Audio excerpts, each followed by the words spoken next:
इतना अगर तुम कर लेते हो यार, ये 6 क्वेश्चन अगर तुम कर लेते हो रियल नंबर खत्म। तुम्हें रियल नंबर नहीं करना, सिर्फ ये 6 क्वेश्चन करने हैं। ये 2 क्वेश्चन में मैं ये गारंटी लेता हूं यार, दोनों के दोनों तुम्हारे पेपर में छपने वाले हैं, इस बात की गारंटी है। तो टोटल मिला के तुम्हें 12 से 13 नंबर ये टेबल तुम्हें दिलवा सकता है। ये सिर्फ ट्रिग्नोमेट्रिक टेबल जो है ये तुम्हें 12 नंबर अलग से बोर्ड में दिलवा सकता है। ये थ्योरम तुम देख लो यार, तुम ध्यान से थ्योरम देख लो, ये थ्योरम तुम्हें बोर्ड में 5 नंबर दिलवाएगा ही दिलवाएगा। हम लोग यहाँ फालतू बातें नहीं कर रहे हैं, इससे बाहर कुछ नहीं आएगा, इस बात की गारंटी। तुम्हारा स्टैंडर्ड हो या बेसिक हो, तुमने कुछ भी नहीं पढ़ा, ये सिंगल वीडियो तुम्हें मैथमेटिक्स में 100 में 100 दिलवाने के लिए इनफ है, इस बात की गारंटी है। हेलो गाइस, प्रेम भैया। अगर तुम क्लास 10 में हो अभी तो तुमने मैथ्स में प्री बोर्ड के लिए ज्यादा कुछ पढ़ाई कर नहीं रखी है, अब तुम्हें डर लग रहा है स्कूल वाले भैया प्री बोर्ड में कौन सा क्वेश्चन दे देंगे भैया, हमसे बनेंगे कि नहीं बनेंगे भैया, कहीं मैथ्स में फेल तो नहीं हो जाएंगे भैया। तो आज की वीडियो यार तुम्हारे लिए बिल्कुल एकदम गेम चेंजिंग होने वाली है, क्योंकि आज की इस वीडियो में मैं तुम्हारे मैथ का पूरा पेपर प्री बोर्ड का लीक करने वाला हूँ। जो भी क्वेश्चन तुम्हारे मैथ के प्री बोर्ड में आने वाले स्कूल में तुम्हारे, वो क्वेश्चन मैं तुम्हें पहले ही बता दूंगी कौन कौन से क्वेश्चन तुम्हारे प्री बोर्ड में आने वाले हैं। इस बात की गारंटी है कि देख लेना तुम प्री बोर्ड के पेपर में वही क्वेश्चन छपने वाले हैं, इस बात की गारंटी है। जो नए बच्चे हैं मैं उनके लिए पहले बता दो यार कि मुझे 5 सालों का एक्सपीरियंस है,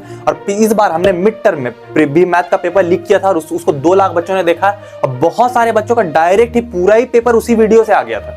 जो ये वीडियो तुम्हें दिख रही, पूरा ही पेपर इस वीडियो से आ गया था। इतनी एक्यूरेसी है हमारी कि पूरा ही पेपर इस वीडियो से आया हुआ है। बहुत सारे बच्चों, और 2 लाख बच्चों ने इनको देख रखा, और बहुत सारे बच्चों का हमें फीडबैक मिला कि सारा का सारा भैया पेपर हमने इस वीडियो से लाया। इसी तरह से हमने जैसे मिड टर्म में किया, इसी तरह से हम लोग प्री बोर्ड में पूरा का पूरा पेपर लीक कर देंगे। तुम्हारा प्री बोर्ड में जो भी पेपर आ रहा होगा उसका पूरा का पूरा पेपर इसी वीडियो से आ रहा होगा, इस बात की गारंटी है। शुरू से लेकर एंड तक हम जमे रहना इस वीडियो के साथ। अगर तुम इस वीडियो को सिर्फ कर लेते हो तो मैं गारंटी रहता हूं कि 95% तुम्हारे मैथमेटिक्स में कहीं नहीं जाएंगे। 95% तुम रखे हो, तुम्हें एनसीईआरटी नहीं पढ़ी कोई बात नहीं, मत पढ़ो एनसीईआरटी।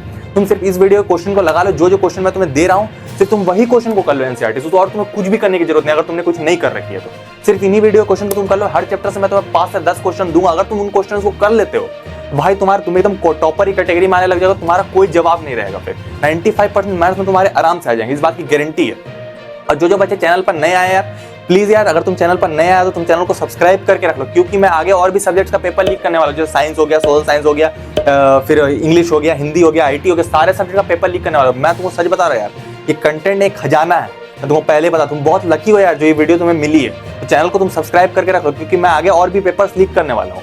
नेक्स्ट वीक मैं सारे पेपर्स लीक कर दूंगा, तो उसके लिए तुमको टेंशन नहीं लेना, बस तुम चैनल को सब्सक्राइब करके लो। हम लोग वीडियो की तरफ। वीडियो स्टार्ट करने से पहले मैं एक बात क्लियर कर दूं कि ये वीडियो दोनों के लिए, स्टैंडर्ड वाले बच्चों के लिए भी है और बेसिक वाले बच्चों के लिए भी है। देख लो यार, प्री बोर्ड में तुम्हारा क्या होता है कि बहुत सारे स्कूलों में पेपर सेम ही रहता है, स्टैंडर्ड और बेसिक का सेम ही रहता है, और जिन स्कूलों में अलग अलग रहता है स्टैंडर्ड और बेसिक का, बस उसमें लेवल का फर्क रहता है। वो लेवल मैं तुम्हें बता दूंगा। जैसे मैंने तुम्हें रियल नंबर में 7 क्वेश्चन दिए, तो मैं तुम्हें बता दूंगा कौन सा क्वेश्चन तुम्हारे स्टैंडर्ड में आने वाला है, कौन सा क्वेश्चन तुम्हारे बेसिक में आने वाला है, बेसिक वाले को क्या क्या करना है, और स्टैंडर्ड वाले को कौन कौन से क्वेश्चन अलग से करने हैं, इस बात की गारंटी है। ज्यादा फर्क नहीं होगा, क्वेश्चन के लेवल में फर्क होगा, पैटर्न सेम ही रहता है, क्वेश्चन के लेवल में अप डाउन रहता है बस। तो वो बात मैं तुम्हें क्लियर कर दूंगी, कौन से क्वेश्चन बेसिक वाले को करने हैं, कौन से क्वेश्चन स्टैंडर्ड वाले को करने हैं, बस इतना ही करना। तुम्हें कुछ भी नहीं करने की जरूरत। अगर तुमने एनसीईआरटी नहीं पढ़ी है, तुम्हें एनसीईआरटी पढ़ने की जरूरत नहीं है। सिर्फ ये जो मैं तुम्हें हर चैप्टर से 5 से 7 क्वेश्चन देना, सिर्फ तुम्हें यही बनाना है, देख लेना यही पेपर तुम्हारे छपने वाले, इस बात की गारंटी है। सिर्फ यही क्वेश्चन तुम्हारे छपने वाला है। इसमें मैंने एनसीईआरटी कवर कर ही दी है। तुम्हारा सीबीएसई का जो लेटेस्ट सैंपल पेपर है स्टैंडर्ड और बेसिक, उसके भी क्वेश्चन मैंने तुम्हें दे दिए हैं, इसमें इंक्लूड कर दिए हैं। जो भी क्वेश्चन तुम्हारे आने वाले हैं, मतलब कि स्टैंडर्ड और बेसिक में जो भी सैंपल पेपर में आया था सीबीएसई में, वो भी क्वेश्चन तुमने जो भी आने वाला तुम्हारे एग्जाम में प्री बोर्ड में छपने वाला, वो भी दे दिया सैंपल पेपर क्वेश्चन। और एनसीईआरटी मैंने पूरी कवर करी, जो क्वेश्चन तुम्हारे आने वाले सिर्फ मैंने वही क्वेश्चन तुम्हें दिए। तुम सिर्फ इतना कर लो यार, 95% कहीं नहीं जाएंगे तुम्हारे, तुम एकदम टॉपर की कैटेगरी में आने लग जाओगे। तुम्हारे प्री बोर्ड में तुम्हारा पूरा सिलेबस आने वाला है, मतलब कि मैथ्स में तुम्हारे टोटल चैप्टर्स आने वाले 14 के 14 टोटल चैप्टर्स तुम्हारे आने वाले।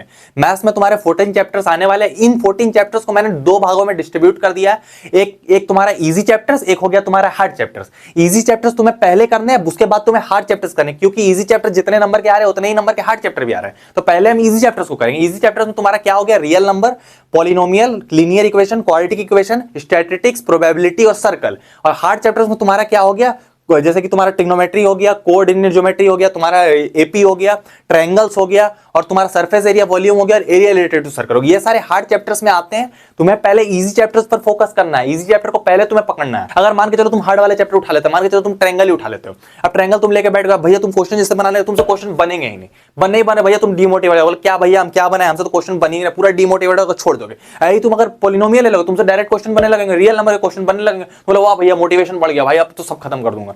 सारे चैप्टर्स खत्म कर दूं। ये मोटिवेशन हमें चाहिए। देखो रियल नंबर में और ट्रायंगल में ज्यादा डिफरेंस नहीं होता। ट्रायंगल 8 मार्क्स का आएगा तुम्हारा, रियल नंबर आएगा 6 मार्क्स का, 2-3 मार्क्स का डिफरेंस है। स्टैटिस्टिक्स 7 मार्क्स का आता है तुम्हारा, और हार्ड चैप्टर एपी 6 मार्क्स का आता है। तो इजी वाले और हार्ड वाले में ज्यादा मार्क्स का फर्क नहीं होता। इससे बेटर है कि हम इजी वाले को ही पहले करें। तो इजी वाले को हम पहले करेंगे कि हमारा कॉन्फिडेंस बढ़ सके। ठीक है, तो हम लोग वीडियो की तरफ चलते हैं। ठीक है यार, तो हम लोग पेपर को लीक करना स्टार्ट करते हैं। हम लोग पहले चैप्टर से स्टार्ट करते हैं, जो कि है हमारा रियल नंबर। रियल नंबर हमारा 6 नंबर का आ रहा है, 6 मार्क्स का आ रहा है रियल नंबर हमारा टोटल। उसमें से एक 3 मार्कर आएगा, एक 2 मार्कर आएगा, एक एमसीक्यू आएगा।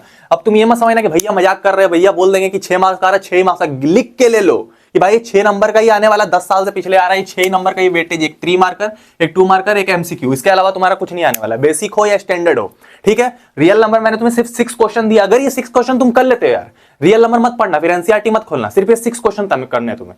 सिर्फ अगर तुम ये 6 क्वेश्चन कर लेते हो, रियल नंबर खत्म। तुम्हें रियल नंबर नहीं पढ़ना, सिर्फ तुम्हें 6 क्वेश्चन करने हैं बस, और कुछ नहीं करना तुम्हें, इस बात की गारंटी है।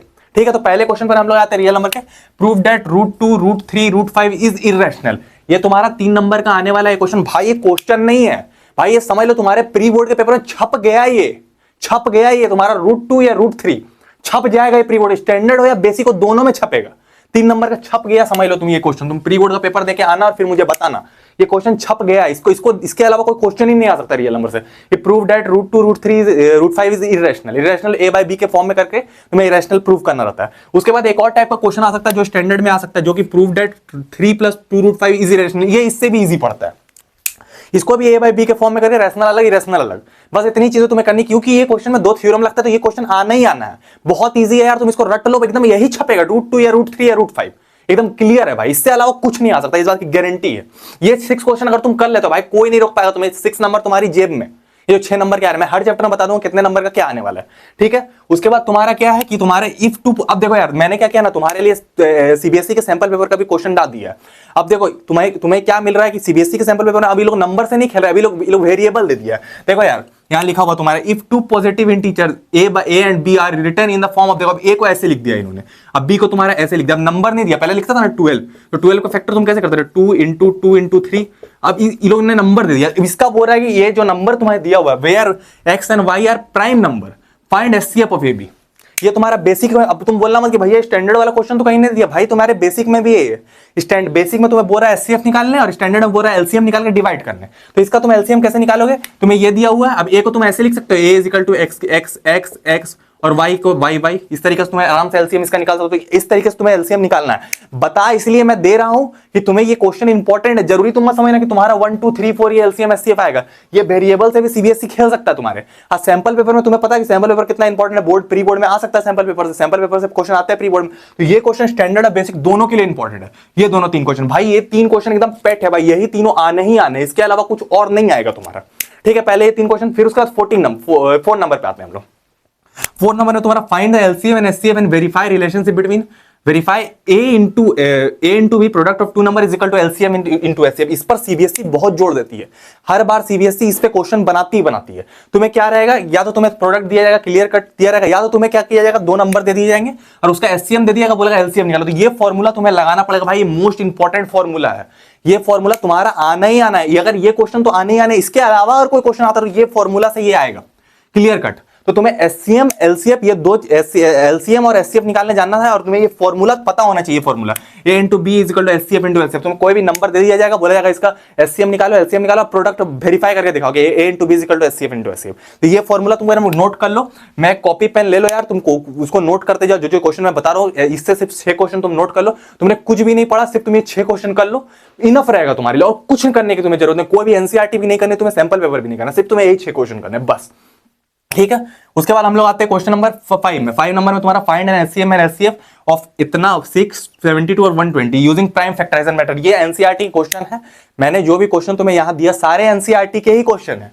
ये भी क्वेश्चन मैंने तुम्हें दिया, ये एनसीईआरटी एग्जांपल 3 या 4 है। ये मैंने इंपॉर्टेंट एग्जांपल दे दिए, यही एग्जांपल मैंने यहां लिख रखे हैं और कुछ नहीं किया मैंने। कुछ इधर उधर का क्वेश्चन है, सिर्फ एनसीईआरटी का क्वेश्चन दिया जो आने वाला है और सीबीएसई का सैंपल। हम लोग यहाँ फालतू बातें नहीं कर रहे हैं, इससे बाहर कुछ नहीं आएगा, इस बात की गारंटी है। मैं जो क्वेश्चन तुम्हें दे रहा हूं उसी में से आने वाला है, इसके बाहर कुछ नहीं आएगा। तुम्हें सिर्फ इतना ही करना है, एनसीईआरटी भी नहीं करना, अभी सीबीएसई का सैंपल, तुम सिर्फ इतना 6 क्वेश्चन लगा लो और तुम्हें कुछ नहीं करना, रट के वाले चले जाओ। यही नंबर भी छपने वाले हैं। हो सकता है वो डेसिमल चेंज कर दे, उसके अलावा और कुछ नहीं कर सकते, वो सिर्फ वैल्यू चेंज कर सकते हैं। छपेगा तो यही, इस बात की गारंटी है, 110% गारंटी है। ठीक है, उसके बाद क्या करना तुम्हें, लास्ट है तुम्हारा find LCM of smallest two. अब तुम लोग देखो यार, इसमें तुम्हें चकमा सीबीएसई दे सकती है। ये जो क्वेश्चन है ये मत बोलना स्टैंडर्ड का, ये बेसिक का क्वेश्चन है।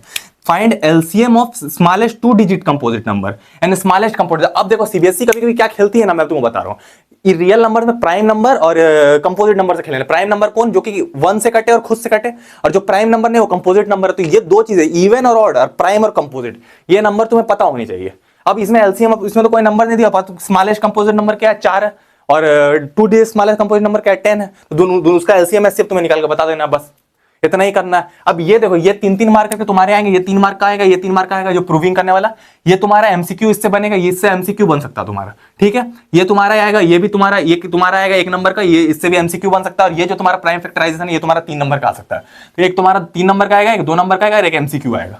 यही 6 नंबर का तुम्हारा रियल नंबर से आता है, इसके अलावा कुछ नहीं आता है। इतना अगर तुम कर लेते यार, ये 6 क्वेश्चन अगर तुम कर लेते तो रियल नंबर खत्म। तुम्हें रियल नंबर नहीं करना, सिर्फ ये 6 क्वेश्चंस करने हैं। अब हम लोग एनसीईआरटी से इंपॉर्टेंट एग्जांपल और एक्सरसाइज के बारे में बात कर लेते हैं, क्या क्या आने वाला है। देख लो भाई, जिस बच्चे ने कुछ भी नहीं पढ़ा उनको सिर्फ 6 क्वेश्चन करने हैं। कोई और भी करना चाहता है कोई बच्चा, तो क्या करना है उनको मैं बता दे रहा हूं। उसको एनसीईआरटी कुछ क्वेश्चन लगाना जो मोस्ट इंपॉर्टेंट है, ठीक है। उसको क्या करना है, एक्सरसाइज 1.1 में सिर्फ क्वेश्चन नंबर 2, 4 और 6 एक सिंगल न्यूमेरिकल है पूरी एनसीईआरटी में, उसको तुम कर लेना। हो सकता है बाई चांस वो आ जाए, वो आना नहीं चाहिए, 6 ही क्वेश्चन आने चाहिए, पर गलती से आ जाए तो तुम सेफ जोन में रहोगे, बस इतना ही चाहता हूं मैं, ठीक है। तो तुमको ये कर लेना और ये क्वेश्चन नंबर 7 कर लेना, ठीक है। उसके बाद तुम्हारी 1.2 में ये 2 क्वेश्चन, 1 और 2, पहला question number √5 is an irrational, ये तुम यही दिया हुआ कर लो कि क्वेश्चन नंबर 2 ये वाला है, तो इसको भी तुम कर लेना। ये दोनों क्वेश्चन तुम्हें यहीं से नहीं मिल जाएंगे, ठीक है। उसके बाद तुम्हें आ जाना एग्जाम्पल में। एग्जाम्पल कौन कौन से इंपॉर्टेंट है भैया, एग्जाम्पल सबसे पहले 4, 5, 6 और 7। 3 एग्जाम्पल मैंने 4, 5, 6 तुम्हें दिए हुए। देखो ये 4 है, 5 है, 4, 5 यहां पर है, 6 नंबर ये तुम्हारा यहां पर है, और एक 7 नंबर मैंने जो नहीं दिया। बस तुम्हें इतना करना है भाई, रियल नंबर तुम्हारा खत्म। किसी बच्चे ने कुछ भी नहीं पढ़ा, सिर्फ ये 6 क्वेश्चन करेगा। किसी को और करने का मन हो गया तो ये जो मैंने बताया सिर्फ उतना ही करना और कुछ नहीं करना। सब मिला के मैंने कितने क्वेश्चन दिए यहाँ पर तुम्हें, 4, 8 और 10, 10 2 12 क्वेश्चन दिए। 12 क्वेश्चन रियल नंबर खत्म, कोई बड़ी डील नहीं है। 12 क्वेश्चन करना है तुम्हें, रियल नंबर पूरा खत्म तुम्हें, और कुछ नहीं करना। 6 नंबर जेब में लेके चले जाने, गारंटी है इस बात की, ठीक है। तो हम लोग आते हैं नेक्स्ट चैप्टर। अब हम लोग आते हैं अपने सेकंड चैप्टर पॉलिनोमियल पे। पर उससे पहले मैं तुम्हें एक इंपॉर्टेंट बात बताना चाहता हूं यार। तुम्हें पता है, बहुत बच्चों को पता है कि मुझे 5 सालों का एक्सपीरियंस है, और मैंने खुद, तुम्हारे भैया ने मैथमेटिक्स के स्टैंडर्ड पेपर में 90 आउट ऑफ 100 फोड़ रखे बोर्ड एग्जाम में, ठीक है, 5 साल पहले। तो मुझे एक बात पता है, मैंने बहुत बच्चों को गलती करते हुए देखा है कि बच्चे क्या करते हैं यार, हम एक्सरसाइज लगाएंगे, एग्जाम्पल छोड़ देते हैं। एनसीईआरटी पढ़ते हैं हम तो एक्सरसाइज लगा लेंगे भैया, एग्जाम्पल तो कोई काम की चीज नहीं होती। वो सबसे बड़ी मिस्टेक है, बिगेस्ट मिस्टेक एवर। कुछ भी कर लो यार, एक्सरसाइज तुम मत लगाओ, मैं बोलता हूं एग्जाम्पल मत छोड़ना। एग्जाम्पल सबसे इंपॉर्टेंट रहता है, कोई भी हो। एनसीईआरटी की बुक में आज की इस वीडियो में हम लोग जो भी बात करेंगे, पूरी एनसीईआरटी की नई बुक से हम लोग बात करें, पुरानी बुक से बात नहीं करें। जो बच्चे पूछते हैं मैं उनको बता दूं, जो भी क्वेश्चन मैं तुम्हें दे रहा हूं सारी नई बुक से दे रहा हूं, पुरानी बुक से नहीं दे रहा हूं, न्यू एनसीईआरटी बुक से दे रहा हूं। तो एनसीईआरटी के तुम भले एक्सरसाइज मत करो, ये मुझे मंजूर है, पर एग्जाम्पल मत छोड़ना, क्योंकि वो डायरेक्ट बोर्ड में आता है। बच्चे बोलते हैं भैया कहां से क्वेश्चन आ रहा है, हमने तो एक्सरसाइज पूरी लगा ली थी। अरे भाई तुमने एग्जाम्पल नहीं लगा तो वही डायरेक्ट उठ के बोर्ड में आके, टीचर भी ये बात जानते हैं, इसलिए वो डायरेक्ट एग्जांपल देते हैं। कैसे आते हैं मैं तुमको क्लियर करता हूं पॉलिनोमियल के एग्जांपल से। अब हम लोग आते हैं पॉलिनोमियल पे, चैप्टर 2 हमारा है पॉलिनोमियल, ठीक है। अब पॉलिनोमियल में देखो यार, इससे 4 मार्क्स का तुम्हारा आने वाला है। 4 में से एक तुम्हारा 3 मार्क का आएगा, एक एमसीक्यू आएगा। यही 2 चीजें आएगी, स्टैंडर्ड हो या बेसिक हो। किसका क्या आएगा मैं तुमको बता रहा हूं। ये जो 2 क्वेश्चन मैंने ऊपर में दे रखा तुम्हें, ब्लू कलर का क्वेश्चन है, ये 2 क्वेश्चन में मैं ये गारंटी लेता हूं यार, दोनों के दोनों तुम्हारे पेपर में छपने वाले हैं, इस बात की गारंटी है। तुम्हारा स्टैंडर्ड हो या बेसिक हो, ये दोनों के दोनों तुम्हारे छपने वाले। भले हो सकता है न्यूमेरिक वैल्यूज चेंज हो जाए, ये 2 क्वेश्चन में तुम जो देख रहे हो, ये दोनों के दोनों तुम्हारे पेपर में छपने वाले, 110% गारंटी है के साथ, मैं ये बात बता दे रहा हूं तुम्हें। अब पहला क्वेश्चन तुम देखो, पहला क्वेश्चन है तुम्हारा सबसे इंपॉर्टेंट है, ये फाइंड द जीरोस फाइंड करने के लिए बोल रहा हूं, quadratic polynomial. Cubic polynomial course में नहीं है, सिर्फ क्वाड्रेटिक है। क्वाड्रेटिक इस फॉर्म में रहता है, देख लो, ax² + bx + c, ठीक है। क्यूब वाला तुम्हारा नहीं, सिर्फ क्वाड्रेटिक पॉलिनोमियल है, ठीक है। वो रहा find the zeros of quadratic polynomial, ये वाला क्वाड्रेटिक पॉलिनोमियल देखो, 4x² - 4s + 1। देखो x का जगह है s दे दिया, कंफ्यूज करने, तुम्हें कंफ्यूज नहीं होना है, ठीक है। तो यहाँ 4s² - ये तुम्हारी एनसीईआरटी की बुक में क्वेश्चन सॉल्व करने के लिए एक्सरसाइज 2.2 में, पर इसका वैल्यू चेंज कर दिया क्योंकि एग्जांपल 2 है। एग्जांपल 2 में कुछ और था, इसके जगह पर इसको खाली बदल दिया गया, बस, और कुछ नहीं किया गया। ये तुम्हारे सैंपल पेपर से उठाया है मैंने, और ये वाला आने वाला है तुम्हारा, हर बार साल आता है यार, इस साल भी आएगा, तुम मेरी बात मान के रखो, ये छपने वाला है। ये दोनों क्वेश्चन तुम्हारे पेपर में, इस बात की गारंटी 110%, 110% गारंटी। मैं तुमको बार बार जोड़ दे रहा हूं, तुम ये दोनों क्वेश्चन नोट कर लो यार, ये तीनों क्वेश्चन जो मैं दे रहा हूं एकदम पेपर में आने वाला है, मैं तुमको पहले बता दे रहा हूं। इसके अलावा कुछ लोग दे ही नहीं सकते, तो एक क्वेश्चन रहेगा तब तो देंगे। 2 ही क्वेश्चन है, बच्चे समझते बहुत सारे क्वेश्चन है, अरे हम लोग को पता नहीं यार, क्वेश्चन है ही नहीं बुक में, और यही 2 के अलावा वो लोग दे ही नहीं सकते, और कुछ क्या देंगे, ठीक है। तो ये 4² - 5, सबसे पहले इसके जीरोस निकालना तुम्हें, and verify the relationship between zeros and it's coefficient. मतलब कि तुमको ये वाली जो रिलेशनशिप तुमको दिख रहा है, ये बहुत इंपॉर्टेंट रिलेशनशिप है, इसको तुमको वेरीफाई करना है कि अल्फा प्लस बीटा जीरो है, अल्फा बीटा जीरो है, और इसको वेरीफाई करके तुम दिखाना है कि माइनस बी बाई ए, जो कोई पॉलिनोमियल है माइनस बी बाई और alpha into beta is equal to c by a, c by a. ठीक है, ये पॉलिनोमियल है, ये इसके जीरो है, इसको वेरीफाई तुमको करके दिखाना दोनों को। तुम समझ रहे हो मैं क्या बोल रहा हूं? ये तुम्हारा 3 मार्कर का आएगा, ये तुम्हारा स्टैंडर्ड लेवल का क्वेश्चन है, बेसिक की बात नहीं करो, बेसिक में तो आएगा, स्टैंडर्ड लेवल का क्वेश्चन है। ठीक है, उसके बाद ये एनसीईआरटी एग्जांपल 2 भी है। उसके बाद देखो, इसलिए मैं तुमको बोल रहा था एग्जांपल इंपॉर्टेंट है, ये एग्जांपल 2 और ये एग्जांपल 4, ये दोनों क्वेश्चन आने ही आने हैं। ये तो एक्सरसाइज में है, एक्सरसाइज में होगा भी, एग्जांपल में ये दिया हुआ डायरेक्ट एग्जांपल उठ के आता है पेपर में। मैं जानता हूं, मुझे 5 सालों का एक्सपीरियंस है यार, तुमको पता है, इसलिए मैं तुमको क्लियर कर बता रहा हूं, इसके बाहर कुछ नहीं आ सकता। ठीक है, उसके बाद सेकेंडरी तुम्हारा आने वाला फाइंड द क्वाड्रेटिक पॉलिनोमियल। अब क्वाड्रेटिक पॉलिनोमियल खोजने तुम्हें बोल रहा, क्वाड्रेटिक पॉलिनोमियल, जैसे क्वाड्रेटिक पॉलिनोमियल था ना, क्वाड्रेटिक पॉलिनोमियल, उस sum and product of its zero दे दिया। देखो, the sum and product of its zeros whose zeros are -3 and 2, sum उसका -3 है, इसका ये वाला जो सम है वो -3 है, और ये वाला जो है 2 है, उसका तुमको क्वाड्रेटिक पॉलिनोमियल खोजने बता रहा है। तो तुमको क्वाड्रेटिक पॉलिनोमियल उसका खोज के निकालना है, अल्फा प्लस बीटा का तुम्हें वैल्यूज को यहाँ पर रख देना अल्फा बीटा में, और ए की वैल्यू तुम्हें 1 पुट कर देना है, और बाकी तुम्हें वैल्यूज निकाल लेना है एबीसी की, और तुम्हें क्वाड्रेटिक पॉलिनोमियल खोज के निकाल लेना है। ये दो क्वेश्चन भाई मैंने तुम्हें इसलिए समझाया कि कोई बच्चा अगर समझ ले भी तो ये क्वेश्चन आना ही आना, वो कर लेगा। मैं 10 क्वेश्चन तुम्हें समझाया नहीं बैठा हूं, पर जो छपने वाला है वो मैं तुम्हें बता दे रहा हूं भाई कि वो आना ही आना है। ठीक है, तो ये 2 रिलेशन तुमको ध्यान में रख लेना है। अब देखो, यहां तक की हो गई हमारी बेसिक की बात। अब एक जो काला कलर में जो लिखा हुआ है, जो कलुआ कलर में लिखा हुआ है, ये जो काला कलर वाला जो क्वेश्चन है, ये स्टैंडर्ड वाले बच्चों के लिए। देख लो, if alpha and beta are the zeros of polynomial, ये देखो तुम्हारा पॉलिनोमियल दिया हुआ है, ये भी 3 मार्क्स का तुम्हारा आने वाला है, ऊपर वाले दोनों 3 मार्क्स के आने वाले थे, ये 3 मार्क्स का, ये 3 मार्क्स का। ठीक है, और एक तुम्हारा एमसीक्यू आएगा, कहां से आएगा मैं बता रहा हूं, ये 3 मार्क्स के आने वाले, एक 3 मार्क्स का आने वाला, और ये एमसीक्यू 1 नंबर का नहीं। 3 मार्क्स वाले मैंने बता रहा था, ये भी 3 मार्क्स का स्टैंडर्ड वाले बच्चों के लिए। देखो, बेसिक वाले इसको मत करना, जनरली स्टैंडर्ड वाले करना। देखो, if alpha and beta are the zeros of quadratic polynomial, इतना find the value of alpha square beta square and alpha inverse minus beta inverse. अब ये दोनों खोजना तुम्हें 3 नंबर का आने वाला। देखो यार, ये इंपॉर्टेंट चीज है। अब तुम अल्फा स्क्वायर बीटा स्क्वायर अगर तुम डायरेक्ट निकालोगे, अब ये जो alpha square beta square direct नहीं निकलने वाला, इसमें तुम्हें फॉर्मूला लगाना पड़ेगा, ए प्लस बी का होल स्क्वायर का फॉर्मूला लगाना पड़ेगा, a square plus b square plus 2ab। उसके बाद तुम्हें अल्फा स्क्वायर बीटा स्क्वायर अलग करके निकालना पड़ेगा। मैंने बता दिया इसलिए कि इंपॉर्टेंट है, सीबीएसई का सैंपल पेपर का क्वेश्चन है स्टैंडर्ड का। बेसिक वाले इसको मत करना, पर स्टैंडर्ड वाले कर लेना। ये क्वेश्चन तुम्हारे प्री बोर्ड में छप सकता है, बहुत ही अच्छा क्वेश्चन है। टीचर इसको देखेंगे, इसको छाप देंगे टीचर, गारंटी की बात मैं बता रहा हूं। इसके अलावा कोई टीचर लोगों को पता रहता है, टीचर लोग जब कभी कभी टीचर क्वेश्चन भी नहीं बनाते, वो सैंपल पेपर है सीबीएसई का, इसको डाल देते हैं, वो लोग बनाते नहीं। अब बनाएंगे भी तो ये वाले क्वेश्चन अच्छे इंपॉर्टेंट क्वेश्चन है, ये दोनों तो डालेंगे ही, और तीसरा इसके चांस बढ़ जाते हैं क्योंकि ये सैंपल पेपर में, तो स्टैंडर्ड वाले ध्यान रखना। तो ये हमारे 3 नंबर के क्वेश्चन की बात हो गई। ठीक है, अब पॉलिनोमियल से ग्राफ भी आते हैं। भैया आपने ग्राफ क्यों दे रखा? देखो यार, पहली चीज तो ये तुम्हें एक्सरसाइज 2.1 नहीं करना है, तुम्हें एक्सरसाइज 2.1 की जगह तुम्हें एग्जांपल कर लेना है। ठीक है, एग्जांपल 1 और एक्सरसाइज 2.1 बराबर है। जो एग्जांपल 1 कर लेता है उसको 2.1 करने की जरूरत नहीं। उसमें बोला जा रहा है तुम्हें बोला जा रहा है कि तुम्हें जीरोस बताने, कोई तुम्हें ग्राफ दे दीजिएगा, यहाँ का फंक्शन दे देगा तुम्हें, ये एमसीक्यू में आ सकता है तुम्हारा, ये क्लियर बात मैं तुमको बता रहा हूँ। ये तुम्हें ग्राफ दे दिया जाएगा, बोला जाएगा फंक्शन, अब तुम्हें बताना जीरोस कितने हैं। अब तुम कोई भी ग्राफ को जीरोस कैसे बताओगे? जीरोस तभी तुम बता पाओगे जब तुम्हें पता चलेगा वो एक्स को कितनी बार काट रहा है। ये वाला जो लाइन है एक्स को 1 बार काट रहा है, तो इसकी जीरो 1 हो जाएंगे। कोई लाइन तुम्हें ऐसे दे दी जाएगी, अब बोला जाएगा कितनी बार, कितने जीरो इसमें, तो एक्स को 2 बार काट रहा है, एक्स एक्सिस से तुम्हें पता है, वाई एक्सिस से एक्स को 2 बार काट रहा है, तो इसमें 2 जीरोस हो जाएंगे। मैं पढ़ा नहीं रहा, मेरा पढ़ाना पर्पस नहीं है, पर ये आ सकता है, इसलिए मैं तुम्हें बता दे रहा हूं बस, और कुछ नहीं चाहिए मेरे को। तो इतने जीरो जाएंगे, इसलिए तुम एग्जांपल 1 कर लेना। उसके अलावा तुम्हें क्या करना है, एक्सरसाइज क्वेश्चन नंबर 1 और 2 उसके ऑल पार्ट्स कर लेना, ये इंपॉर्टेंट है दोनों पार्ट, तो इसको तुम कर लेना। और उसके बाद एग्जांपल 1 तुम्हें मैंने बोला कर लेना, एक्सरसाइज 2.1 मत करना तुम, अगर तुम्हारे पास टाइम नहीं तो। उसके बाद तुम्हें क्या करना, क्वेश्चन नंबर 2, 3 और 4 यही वाले क्वेश्चन है जो 2, 3 है, तो यही वाले क्वेश्चन तुम्हें करना है। अगर तुम ये क्वेश्चन कर लेते हो भाई, तुमको और कुछ करने की जरूरत नहीं। अगर किसी बच्चे ने ये 1-2 क्वेश्चन को लगा लिया भाई, उसको और कुछ करने की जरूरत नहीं है। ये 2 क्वेश्चन तुम देख लो, मैं तुमको फिर बोल रहा हूं, ये तुम्हारे पेपर में छपना ही छपना है, इस बात की गारंटी है, एकदम छपना ही छपना। ठीक है, हम लोग आते हैं तीसरे चैप्टर पे। हम लोग आते हैं अपने तीसरे चैप्टर लीनियर इक्वेशन पे। पर उससे पहले मैं तुमसे एक रिक्वेस्ट करना चाहता हूं यार, कि इस वीडियो को बनाने में हमें 15 डेज का टाइम लग गया है, तो प्लीज यार, अगर तुम्हें इस वीडियो से बेनिफिट हुआ, तुम प्लीज वीडियो को लाइक कर दो यार, चैनल को सब्सक्राइब कर दो प्लीज, क्योंकि मैं आगे भी पेपर लीक करने वाला हूं बहुत सारे सब्जेक्ट के, इसमें तुम्हारा ही फायदा है, मेरा नहीं है, पर हमारी मेहनत लगी है यार, इसलिए मैं तुम्हें बोल रहा हूं कि तुम कर सकते हो। ठीक है, चैनल को सब्सक्राइब कर सकते हो। ठीक है, अब हम लोग आते हैं अपने टॉपिक लीनियर इक्वेशन पे। लीनियर इक्वेशन यार इंपॉर्टेंट चैप्टर है सबसे ज्यादा।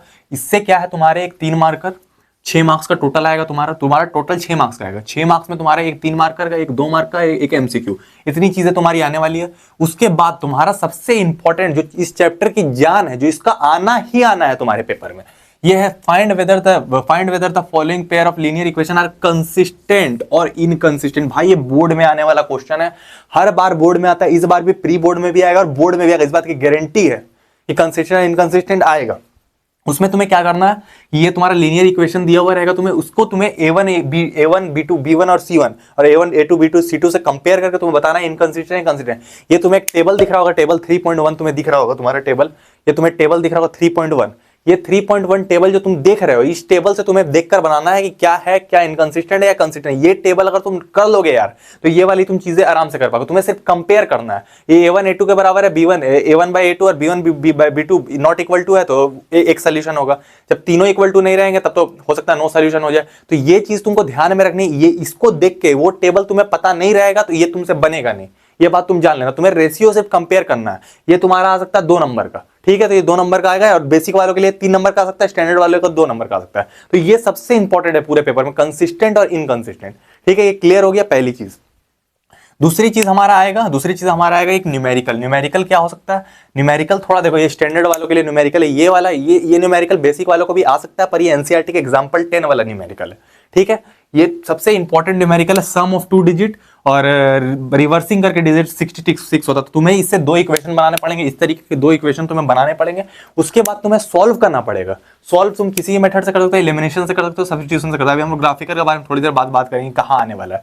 इससे 2 मेथड से तुमको सॉल्व करना पड़ेगा। ये तुम्हारा 3 नंबर का क्वेश्चन बन जाएगा। इसलिए मैं तुमको बोलता हूं एग्जांपल इंपॉर्टेंट है। देखो स्टैंडर्ड के सैंपल पेपर का क्वेश्चन है ये, ठीक ना। तो ये स्टैंडर्ड मैथ वाले क्वेश्चन में एनसीईआरटी का एग्जांपल 10 बोलते हैं एनसीईआरटी के से पेपर ही नहीं आता, स्टैंडर्ड वाले बोलते हैं। कैसे नहीं आता यार, देखो ना पूरा पेपर ही तुम्हारा एनसीईआरटी से मिला हुआ है। स्टैंडर्ड का ये भी क्वेश्चन स्टैंडर्ड वाला, ये भी एनसीईआरटी का ही क्वेश्चन है, ये भी स्टैंडर्ड में आया हुआ सैंपल पेपर में था, ठीक ना। इसी टाइप का था, ये नहीं था, इसी टाइप का था, ठीक है। तो मैं तुमको क्लियर कर दे रहा हूं। उसके बाद क्या है तुम्हारा तीसरा जो मेथड रहेगा, प्रॉपर जो रहेगा, वो तुम्हें सॉल्व करने के लिए दिया जाएगा। सॉल्व कैसे का होता है भैया, लीनियर इक्वेशन तुम या तो एलिमिनेशन से सॉल्व कर सकते हो या तो सब्स्टिट्यूशन सॉल्व कर, क्रॉस और एक क्रॉस मल्टीप्लिकेशन मेथड है, जिसके बाद पुरानी बुक है जिन बच्चों को, वो मेथड यूज मत करना यार, क्योंकि वो कोर्स से बाहर हो सकता है। तुम सॉल्व करो, उससे टीचर नंबर काट दे। तो या तो तुम एलिमिनेशन यूज से सॉल्व कर रहे या तो सब्स्टिट्यूशन से।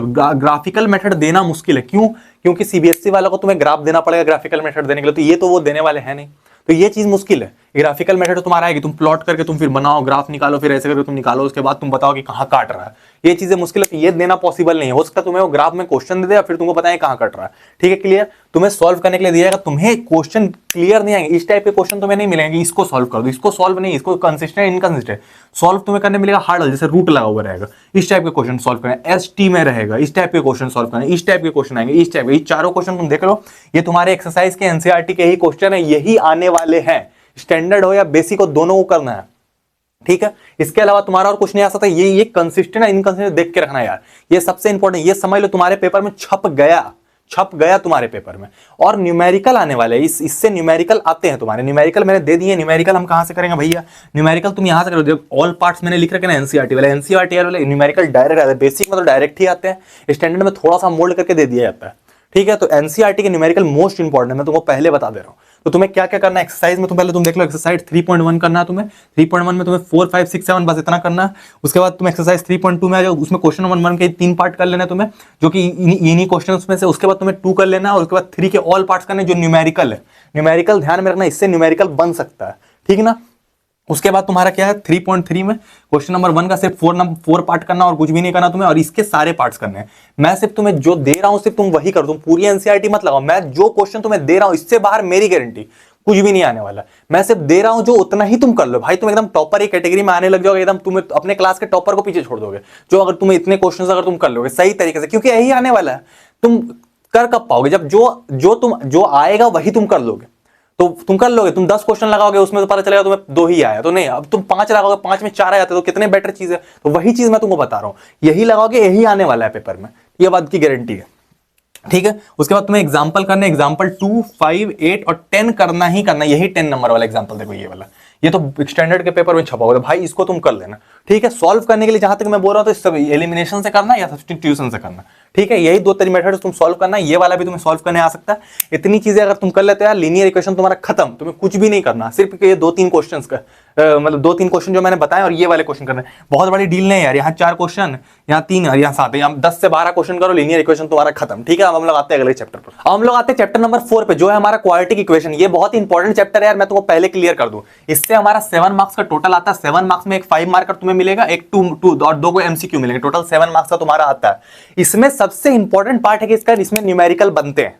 पहले तुमको क्लियर कर दूं, मैं न्यूमेरिकल बनते हैं और इस फॉर्मूला से बनते हैं। इस चैप्टर से तुम्हारे इस फॉर्मूला से 5 नंबर आने ही आने, 100% आ गया तुम्हारे पेपर में 5 नंबर इस फॉर्मूला से, इस बात की गारंटी है। ठीक है, तो 5 नंबर का जो कोई भी कॉन्सेप्ट बनेगा तो इस फॉर्मूला से बनेगा। इस बार तुम्हारे न्यूमेरिकल थोड़े कम कर दिए गए इस चैप्टर से, तो एक और पॉसिबिलिटी तुम्हारी बनती है कि इसकी ये जो चैप्टर है इसकी एक जान है। चैप्टर मतलब कि नेचर ऑफ रूट जो है ये सबसे इंपॉर्टेंट कॉन्सेप्ट है इस चैप्टर का, नेचर ऑफ रूट। इससे तुम्हारे एमसीक्यू बनने ही बने, दोनों एमसीक्यू इसी से तुम्हारे बनेंगे, नेचर ऑफ रूट से। किस तरीके से बनेंगे मैं तुमको पहले क्लियर कर दूं। तुम्हारा क्वेश्चन कैसे रहेगा, देखो इस तरीके से तुम्हारा क्वेश्चन आएगा, फाइंड द वैल्यू ऑफ के for which a quadratic equation. तुमको ये क्वाड्रेटिक इक्वेशन दे दिया जाएगा विच हैज इक्वल रूट। अब जब इक्वल रूट होता है तुम्हें पता है, जब नेचर ऑफ रूट्स तुम्हें पता है, जब इक्वल रूट होता है तुम्हारा b square minus 4ac equal to 0 हो जाता है। तुम इसको साथ में पुट कर दोगे और वैल्यू निकाल लोगे k का 0 लगा के, तो कितना इजी हो जाएगा वैल्यू निकालना। तो ये कांसेप्ट तुम्हें नेचर ऑफ रूट पता होना चाहिए। दूसरा भी क्वेश्चन तुम देखो, ये स्टैंडर्ड क्वेश्चन है, देखो find the nature of root of the quadratic equation. इतना नेचर ऑफ रूट निकालना तुम्हें क्वाड्रेटिक इक्वेशन, तुम बहुत ही इजीली निकाल सकते हो क्वाड्रेटिक इक्वेशन का। b स्क्वायर माइनस 4ac को तुम b स्क्वायर माइनस 4ac निकालो, जो b स्क्वायर माइनस 4ac का वैल्यू आएगा वो तुम्हारा नेचर ऑफ रूट हो गया। अब नेचर ऑफ रूट तुम्हें कैसे डिसाइड करना, देखो ये चैप्टर की जान है, पहले मैं क्लियर कर दूं। नेचर ऑफ रूट जब b square minus 4ac greater than 0 होगा तब तुम्हारा नेचर ऑफ रूट क्या होगा, डिस्टिंक्ट रूट। दो अलग अलग रूट आएंगे। जब b स्क्वायर माइनस 4ac जब इक्वल टू 0 होगा तब इक्वल एक तरह के रूट आएंगे। एक और कंडीशन बनती है जो इस बार तुम्हारे कोर्स में नहीं है और ये कोर्स में रहता भी नहीं है, इसका जब नो रूट्स रहेंगे, जब b स्क्वायर माइनस 4ac जब स्मॉलर देन 0 होता तब नो रूट्स बनते हैं, पर ये तुम्हारे कोर्स में नहीं है। तो रूट्स रहेंगे तुम्हारे, या तो तुम्हारे डिस्टिंक्ट रूट रहेंगे जो b square minus 4ac greater than 0, या तो इक्वल रूट रहेंगे जब दोनों रूट्स बराबर होगा। तो ये कंसेप्ट बहुत ज्यादा मेन है, find the value of k। ये तुमको देखो एक्सरसाइज 4.3 मैंने दिया, इसका क्वेश्चन नंबर 2 में ये वाला दिया हुआ। तो ये दोनों पॉइंट तुम लगा लेना भाई, ये वाला तुम्हारा पेपर में छपना ही छपना है, इस बात की गारंटी है। ये 2 क्वेश्चन तुम देख लो भाई, ये तुम्हारे पेपर में आना ही आना, ये तुम पकड़ लो, समझ लो, एक कॉपी लेके नोट कर लो, ये 2 क्वेश्चन तुम्हारे पेपर में आ गए, समझ लो। ठीक है, इतनी बात क्लियर हो गई हमारी। उसके बाद तुम्हारा सेकंड क्वेश्चन क्या हो सकता है कि देखो तुम 2 तरीके से सॉल्व क्वाड्रेटिक इक्वेशन को 2 तरीके से तुम सॉल्व कर सकते हो। पहला तरीका क्या होगा तुम्हारा क्वाड्रेटिक फार्मूला, दूसरा तरीका तुम्हारा क्या होगा फैक्टराइजेशन मेथड। क्वाड्रेटिक फार्मूला तुम्हारा 5 नंबर का क्वेश्चन आने वाला है। कैसे आने वाला, तुम्हें आएगा न्यूमेरिकल। तुम जो देख रहे हो तुम एक्सरसाइज 4.2 में इसमें न्यूमेरिकल दिए हुए हैं, 4.1 में तुम्हारे न्यूमेरिकल दिए हुए हैं, क्वेश्चन नंबर 2 में इसमें सारे पार्ट, ये न्यूमेरिकल तुम्हारे 5 नंबर के आ सकते हैं इस बार। ये मैं तुमको पहले प्रेडिक्ट करता हूं, मुझे 5 सालों का एक्सपीरियंस है, मैं हवा में बातें नहीं करता। तो ये न्यूमेरिकल तुम्हारे इस बार आ सकते हैं इसमें, या तो इस बार न्यूमेरिकल कम कर दिएगा तो या तो तुम्हारी ये भी चांसेस रहेंगे कि यहाँ ये वाला तुम्हें 2 पार्ट करके दे दिया जाएगा, फाइंड द वैल्यू ऑफ के वाला। तो दोनों पॉसिबिलिटीज हो सकती है, इससे बाहर कुछ भी नहीं आने वाला, इस बात की गारंटी है। तो ये तुम्हें ध्यान में रखना, ये क्वाड्रेटिक फार्मूला बहुत इंपॉर्टेंट है। और ये डिस्क्रिमिनेंट, ये तुम्हें याद में रखना है। ये क्वाड्रेटिक फार्मूला तुम्हें क्या करना पड़ेगा, न्यूमेरिकल से तुम्हें 2 इक्वेशन बनाने पड़ेंगे, उसके बाद इक्वेशन बना के डिस्क्रिमिनेंट से सॉल्व करना पड़ेगा। तो ये चीजें हो सकती है तुम्हारी। ट्रेन वाला एक प्रॉब्लम आता है कि ट्रेन इतने किलोमीटर डिस्टेंस चला, वो अलग प्रॉब्लम इंपॉर्टेंट है, तो वो तुम देख के रखना। ठीक है, इतनी चीजें हमारी हो गई। उसके बाद तुम्हें क्या करना है, एक्सरसाइज में आना। एक्सरसाइज इंपॉर्टेंट है, इसका पहले मैं तुमको बता दे रहा हूं। एक्सरसाइज में तुम्हारा 4.1 में तुमको 2 नंबर के ऑल पार्ट्स कर लेने हैं। जो मैं दे रहा हूं सिर्फ तुम्हें उतना ही करना, उससे ज्यादा तुम्हें नहीं करना। अगर तुम्हारे पास टाइम नहीं तो उतना ही तुम कर लोगे भाई, तुम टॉपर की कैटेगरी में आने लग जाओगे। इतनी बात क्लियर है, ठीक है। उसके बाद 4.2 में तुम्हें जो मैंने दे रखा वो तुम कर लेना, क्वेश्चन नंबर 3, 4, 5, 6 और 4.3 बहुत इंपॉर्टेंट है, इसका तुम ये दोनों याद रखना। इतनी चीज तुम कर लेते हो तो फिर तुम एग्जांपल में आना। एग्जांपल इसके इंपॉर्टेंट है, मैं तुमको पहले क्लियर कर दूं। एग्जांपल में देखो एक इससे 2 मेथड था, पहले क्वाड्रेटिक इक्वेशन सॉल्व करने के 3 मेथड होते थे। एक कंप्लीटिंग ऑफ स्क्वायर मेथड, वो कोर्स में नहीं, उसको यूज मत करना तुम लोग, जो बच्चे पुराने बुक लेके रखे उनके लिए। एक बार completing of square method use मत करना, तुम्हारे नंबर कट जाएंगे। या तो तुम क्वाड्रेटिक फार्मूला लगाओगे या तो तुम फैक्टराइजेशन यूज करोगे, दोनों में से एक चीज करना। एग्जांपल जो मैंने दे रखे ये बहुत इंपॉर्टेंट, ठीक है। इतना अगर तुम कर लेते हो भाई क्वाड्रेटिक इक्वेशन में, उसके बाद तुमको कुछ नहीं करने की जरूरत है। जो अगर तुम इतनी एनसीईआरटी क्वेश्चन लगा लेते हो, और जो मैंने सैंपल पेपर से 2 क्वेश्चन देख रहे हैं सीबीएसई के लेटेस्ट सैंपल पेपर से, जो तुम्हारा सैंपल पेपर लॉन्च हुआ था पहले वाला स्टैंडर्ड और बेसिक का, वो वाला तुमको एक क्वेश्चन लगा लेना। बस इतना ही तुम्हें करना और कुछ नहीं करना, ठीक है। हम लोग आते हैं अगले चैप्टर। और हम लोग आते हैं अपने 5वें चैप्टर अर्थमेटिक प्रोग्रेशन पे, एपी जिसको हम लोग बोलते हैं, अर्थमेटिक प्रोग्रेशन। अभी ये आ रहा है हमारा 6 नंबर का। इसमें एक 4 मार्कर का केस बेस्ड क्वेश्चन आता है, सीबीक्यू केस बेस्ड क्वेश्चन, जो 4 मार्कर का आता है वो हार्ड लेवल का आता है। और इसमें 2 एमसीक्यू आते हैं। अब इसमें हो सकता है कि तुम्हारे 1 एमसीक्यू भी आ सकता है, तो ये 5 नंबर का बन जाएगा, पर जनरली 2 एमसीक्यू आते हैं। इस बार भी चांसेस है कि 2 आएंगे, क्योंकि तुम्हारे सैंपल पेपर में दिए हुए हैं। लेकिन कभी कभी ऐसा होता है कि इससे 1 ही एमसीक्यू आता है, तो ये मैं तुमको पहले क्लियर कर दूं। इसमें क्या होगा एपी में यार, थोड़ा तुम स्टैंडर्ड वाला सुन लो, तुम्हारा जो केस बेस्ड क्वेश्चन बनेगा थोड़ा हाई लेवल का बनेगा। थोड़ा सा हाई लेवल का केज बेस्ड क्वेश्चन एपी से बनता है, ये बात तुम जान लो, ये हार्ड चैप्टर की गिनती में आता है, ठीक है। इसमें तुम्हें क्या करना है, मैं तो पहले क्लियर कर दूं क्वेश्चन कैसा बनेगा, ये भी मैं तुमको बता दूंगा। एपी में मेन तुम्हारे 3 फॉर्मूला, इसी से सवाल तुम्हारा बनेगा। पर उससे पहले हम लोग एक इंपॉर्टेंट बात कर लेते हैं कि तुम्हारे ऑप्शनल एक्सरसाइज भी एपी में रहती है। इस तरीके ऑप्शनल बच्चे पूछते क्या भैया हमको इनको करना ऑप्शनल एक्सरसाइज, पूरी एनसीईआरटी की बुक में जो भी ऑप्शनल एक्सरसाइज है उसको तुम्हें नहीं करना रहता, वो एक्स्ट्रा ऑप्शनल प्रैक्टिस के लिए रहते हैं। अगर कोई टॉपर बच्चा है इंटरेस्ट लेकर उसको कर सकता है, लेकिन नॉर्मल बच्चों के लिए वो नहीं होता। क्यों? क्योंकि वो बोर्ड एग्जाम में आता ही नहीं है, बोर्ड के पर्पज से वो नहीं होता ऑप्शनल एक्सरसाइज, बोर्ड में नहीं आता। कोई सरफिरा टीचर हो सकता है कि प्री बोर्ड में उठा के कभी कभार देते नहीं है वैसे, इसलिए तुमको ऑप्शनल एक्सरसाइज नहीं करना होता कभी भी, कोई भी हो, एपी का हो या कोई भी ऑप्शनल एक्सरसाइज, कोई भी चैप्टर का हो, नहीं करना होता। ये बात तुम्हें क्लियर हो गई। ये बच्चों को बहुत सवाल आता है भैया हमें करना नहीं करना ऑप्शनल एक्सरसाइज, तुम्हें किसी भी पूरी एनसीईआरटी बुक में नहीं करना तुम्हें ऑप्शनल एक्सरसाइज, ठीक है। बोर्ड में नहीं आने वाला, वो बोर्ड में नहीं आने वाला तो हम क्यों करें भाई, ठीक है। उसके बाद हमारे इसमें 3 मेन फॉर्मूला, भाई देख लो ये फॉर्मूला, ये जो सम वाला पहला फॉर्मूला है तुम देख लो मेन, ये एक सम वाला फॉर्मूला और एक ये फॉर्मूला और एक ये कॉमन डिफरेंस वाला, ये 3 फॉर्मूला से तुम्हारे क्वेश्चन बनेंगे ही बनेंगे। सबसे इंपॉर्टेंट हमारा फॉर्मूला है ये सम वाला formula, sum of first n terms of an AP. कौन सा क्वेश्चन बनेगा ये भी मैं तुमको बता दूंगा, कौन सा क्वेश्चन तुम्हारे पेपर में आने वाले, स्टैंडर्ड वालों के लिए बता दूंगा और बेसिक वालों के लिए बता दूंगा, ठीक है। तो तुम्हारा sum of first S n वाला ये जो फॉर्मूला तुम्हारा S n equal to n/2 2a + n - 1 सबसे important formula sum of n terms, ठीक है ये। उसके बाद तुम्हारा nth टर्म का एक फॉर्मूला जो ये वाला फॉर्मूला, ये सेकंड सबसे इंपॉर्टेंट है an का, जैसे कि तुम्हें a3 निकालना तो a + 2d लिख देते हो, ये an वाला, तो ये फॉर्मूला सबसे ज्यादा काम तुम्हारा ये है। सम से भी ज्यादा काम अगर फॉर्मूला कोई आता है तो ये वाला फॉर्मूला आता है, सबसे इंपॉर्टेंट। उसके बाद एक सीबीएसई का फेवरेट चीज है ये कॉमन डिफरेंस। कॉमन डिफरेंस सबसे फेवरेट चीज है सीबीएसई का, इससे सीबीएसई एमसीक्यू बनाती है। ये तुम देख सकते हो, ये तुम्हें जो क्वेश्चन नजर आ रहा होगा कि two APs have same common difference, इस बार तुम्हारे स्टैंडर्ड के सैंपल पेपर में ये क्वेश्चन आया हुआ है। तो कॉमन डिफरेंस के साथ सीबीएसई खेलती है कि 2 एपी उसका डी बराबर है, फिर तुम बताओ कि वो एपी कौन सा, ए निकालने बोले कुछ भी निकाल, कॉमन डिफरेंस से सीबीएसई खेलती है। इसका a2 - a1 से जो तुम निकालते हो ये इंपॉर्टेंट फॉर्मूला, ये तीनों फॉर्मूला इंपॉर्टेंट। भैया इनसे क्वेश्चन कैसे आएगा, देखो यार बेसिक में तो ठीक रहता है, बेसिक में तुम्हारा नॉर्मल, स्टैंडर्ड में थोड़ा घुमा के तुम्हें क्वेश्चन दिया जाता है। इस बार तुम्हें गोल्ड मेडल वाला बना के क्वेश्चन दिया होगा, ये इतना लंबा थ्रो करती है, इतना लंबा थ्रो करती है, तो यही 2 फॉर्मूला उसमें लग रहे हैं। वो कॉमन, ये तो पहला तो ये तुम्हें सम वाला फॉर्मूला लगेगा और दूसरा ये वाला फॉर्मूला लगेगा। कैसे क्वेश्चन आएंगे भैया ये भी मैं तुमको बता रहा हूँ। क्वेश्चन तुम्हारे ऐसे रहेंगे, मैं तुमको दिखा रहा हूं, देखो a manufacturer of TV set produce, ये एनसीईआरटी का एग्जांपल 16 यार, ये तुम्हारे पेपर में आने वाला है इस बार 110%। ऐसा ही क्वेश्चन तुम्हारा बनेगा जो कि तुम्हारा 4 नंबर का रहेगा, इसलिए मैं तुमको बता दे रहा हूं, एकदम यही बनेगा तुम्हारा कि पहला ईयर में इतना प्रोडक्शन हुआ, ठीक है। तो a manufacturer of TV set produce a set in produce 600 sets in 3rd year and 700 sets in 7th year. तो तुम क्या लिख सकते हो, 7 की वैल्यू कितनी हो जाएगी 700। उसी तरह से तुमको यहां भी दिया हुआ कि A3 की वैल्यू कितनी हो जाएगी 600।